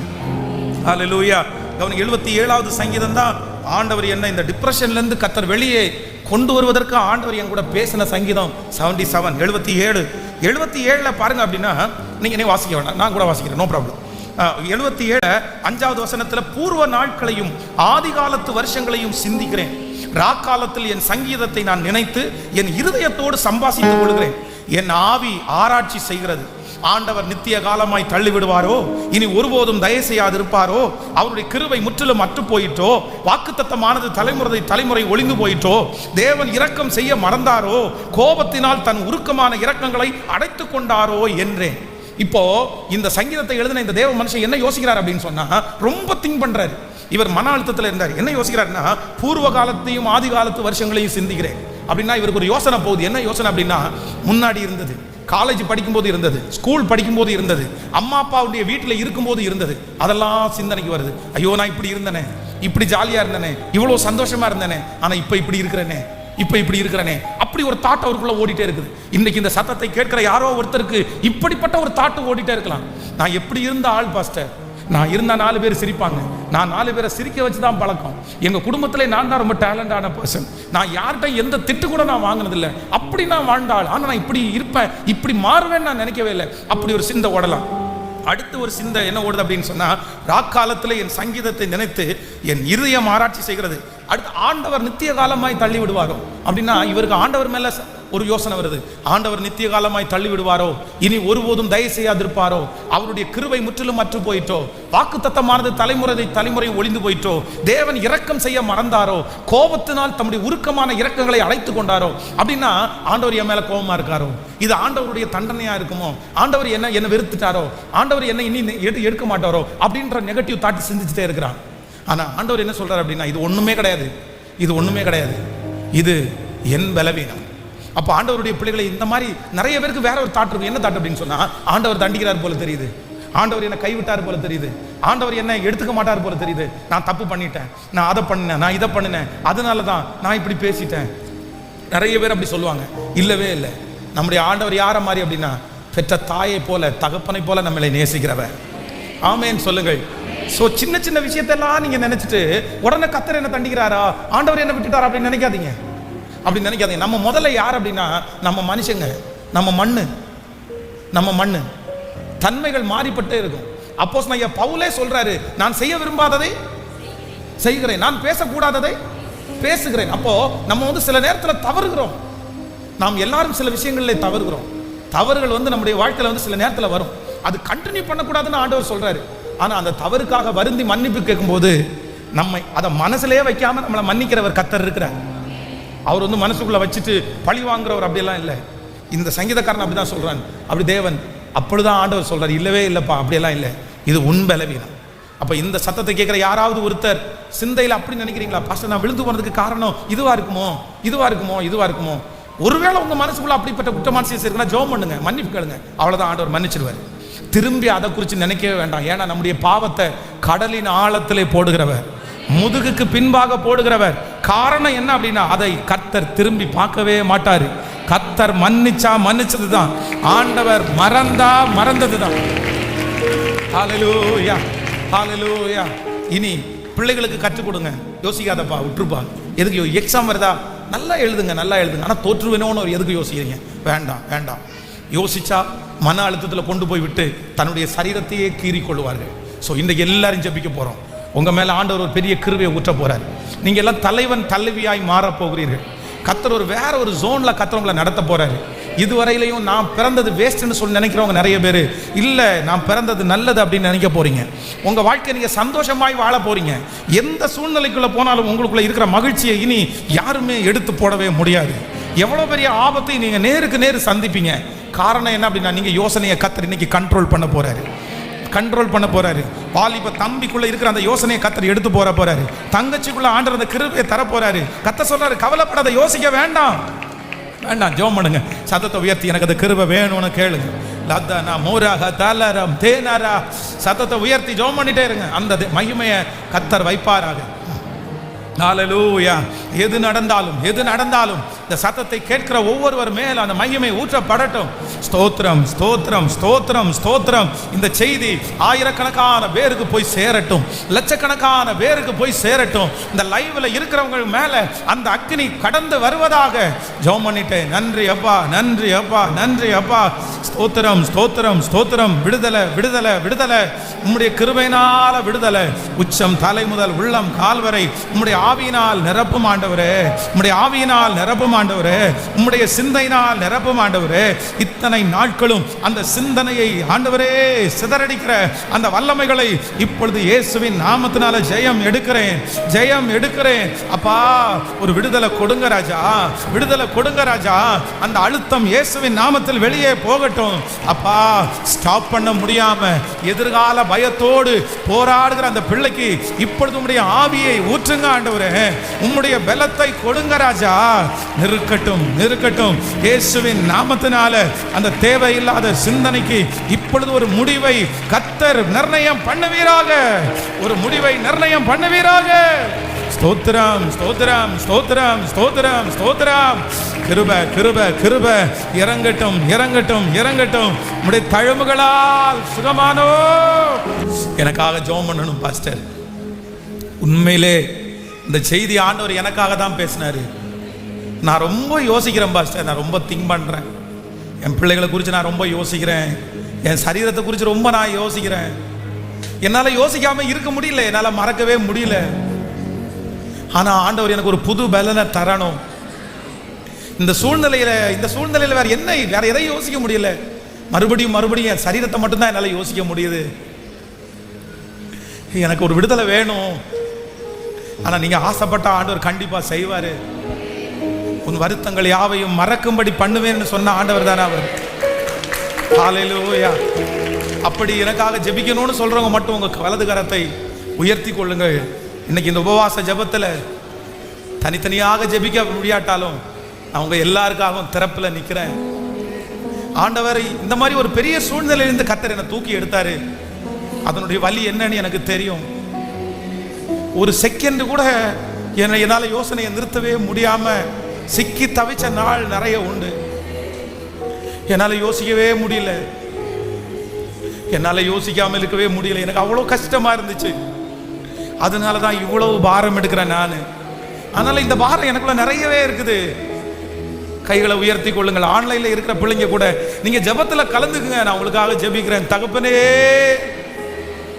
இஸ்ரவேலின் ஜெயபலமானவரே, எங்க பிள்ளைங்க என்ன யோசிக்கிறாங்கன்னு கூட யாருமே கண்டுபிடிக்க முடியாது ஆண்டவரே. ஈஸியா சொல்லிடுறாங்க. எதுக்கு இந்த மாதிரி பைத்தியக்காரி மாதிரி யோசிச்சே இருக்குன்னு சொல்லிடுறாங்க. எதுக்கு யோசிக்கணும், உனக்கு என்ன இல்லைன்னு சொல்றாங்க. ஆனா எங்க பிள்ளைங்க அந்த யோசனையை நிறுத்த முடியாம தடுமாறி கொண்டிருக்கிறது உமக்கு தெரியும் ஆண்டவரே, தெரியும் ஆண்டவரே. இதோ பலிபீடத்தில் நிற்கிற உம்முடைய ஊழியக்காரனாகிய எனக்கு அதிலிருந்து ஒரு அண்டர்ஸ்டாண்டிங்கை கொடுத்து, ஒரு கற்றுக் கொடுத்தலை கொடுத்து, ஒரு விடுதலையை கொடுத்து இன்றைக்கு உங்க பிள்ளைங்க முன்னாடி நிறுத்தி இருப்பீரே. ஆனால் உங்க வல்லமை குறையல, உங்க மகிமை குறையல, உங்க இரக்கம் மாறல, உங்க அற்புதம் மாறல.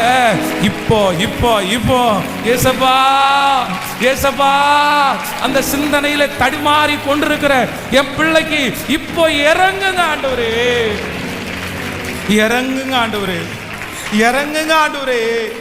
கையில வேலை செஞ்சுட்டே இருக்கிறாங்க, ஆனா சிந்தனை ஓடிட்டே இருக்குது. தூங்குனாங்க, தூக்கம் வரல, சிந்தனை ஓடிட்டே இருக்குது. என்ன செய்வேன், என்ன பண்ணுவேன், இன்னும் என்ன சொல்லுவாங்களோ, இன்னும் என்னென்ன செய்ய போறாங்களோ, யோசனை ஓடிட்டே இருக்குதுப்பா. இல்ல, இந்த மன அழுத்தத்தினுடைய இந்த ஃபாஸ்டிங் பிரேயர் முடிய முடிய முடிய ஆண்டவரே, நிறைய பிள்ளைகளை நீங்க வெளியே எடுத்துட்டு வரணும். மருத்துவமனைகளில் இருக்கிற பிள்ளைகளுக்காக ஜெபிக்கிறேன். மன அழுத்தத்துக்காக மருந்து மாத்திரை சாப்பிட்டு இருக்கிற பிள்ளைகளுக்காக ஜெபிக்கிறேன். இதுக்கு ஒரே ஒரு தீர்வான வைத்தியர் நீங்க மட்டும்தான் ஆண்டவரே. நீங்க மட்டும்தான் இதிலிருந்து விடுதலை கொடுக்க முடியும். உங்களால ஒருத்தரால தான் இதிலிருந்து பரிபூரணமான விடுதலை கொடுக்க முடியும். இப்போ இயேசுவின் நாமத்தினால அந்த அண்டர்ஸ்டாண்டிங் இப்போ உம்முடைய பிள்ளைகளுக்கு வருவதாக ராஜா. அல்லேலூயா. எதிர்காலத்தை குறித்து என்னுடைய கடைசி நாள் எப்படி இருக்குமோ, யார் என்ன வச்சு பார்ப்பாங்களோ, என் பிள்ளை எனக்கு இல்லை, என் கணவனார் எனக்கு இல்லை, என் மனைவி எனக்கு இல்லை, என்னை சுற்றி யாருமே இல்லை. ஆண்டவரே விழிச்சா அந்த ஞாபகம் வருது, சாப்பிடும் போது அந்த ஞாபகம் வருது. என்னுடைய கடைசி நாட்கள் எப்படி ஆகுமோ, நான் எப்படி கொடுக்க போறேனோ. எந்த யோசனை இப்போ எங்க பிள்ளையை ஆழ்த்திட்டு இருந்தாலும், எந்த யோசனையினால சிக்குண்டு இருந்தாலும், இப்போ உங்களை தைரியப்படுத்துகிற வார்த்தை, நீங்க தைரியப்படுத்த முடியும் ஆண்டவரே, தைரியப்படுத்த முடியும் ஆண்டவரே. குற்ற மனசாட்சி நிறைய பேருக்குள்ள ஓடிட்டே இருக்குது. நான் தப்பு பண்ணிட்டேன், நான் ஆண்டவருக்கு விரோதமாக பாவம் பண்ணிட்டேன், ஆண்டவர் என் மேல கோபமா இருக்கிறாரோ, ஆண்டவர் என்ன கைவிட்டாரோ, எந்த யோசனையா இருந்தாலும் ஹல்லேலூயா. என் தேவனுடைய தயவுள்ள கரம், என் தேவனுடைய தயவுள்ள கரம், என் தேவனுடைய தயவுள்ள கரம் என் பிள்ளைய வெளியே கொண்டு வரணும். சாட்சி சொல்லணும், சீக்கிரத்தில் சாட்சி சொல்லணும், வந்து நின்று சாட்சி சொல்லணும். பாஸ்டர் நான் ரொம்ப ஃப்ரீயா இருக்கேன், ஆண்டவர் என்ன ரொம்ப ஃப்ரீயா இருக்க வச்சிருக்கிறாரு, இப்போ எனக்கு எந்த யோசனையுமே இல்லை, கர்த்தர் நடத்துவார் என்கிற யோசனையை தவிர வேற ஒன்றும் இல்லை. எங்க பிள்ளைகளை சாட்சியாய் நிறுத்த போகிறதற்காக நன்றி அப்பா. இன்றைக்கு இந்த உபவாச ஜபத்தில் கலந்து கொண்டிருக்கிற பிள்ளைகள் எங்கிருந்தாலும் ஆண்டவருடைய தயவு அவர்கள் மேல் வரட்டும். ஆண்டவரே அவருடைய ஜப குறிப்பு எதுவா இருந்தாலும் இப்பொழுது ஒரு பலன் உண்டாவதாக ராஜா.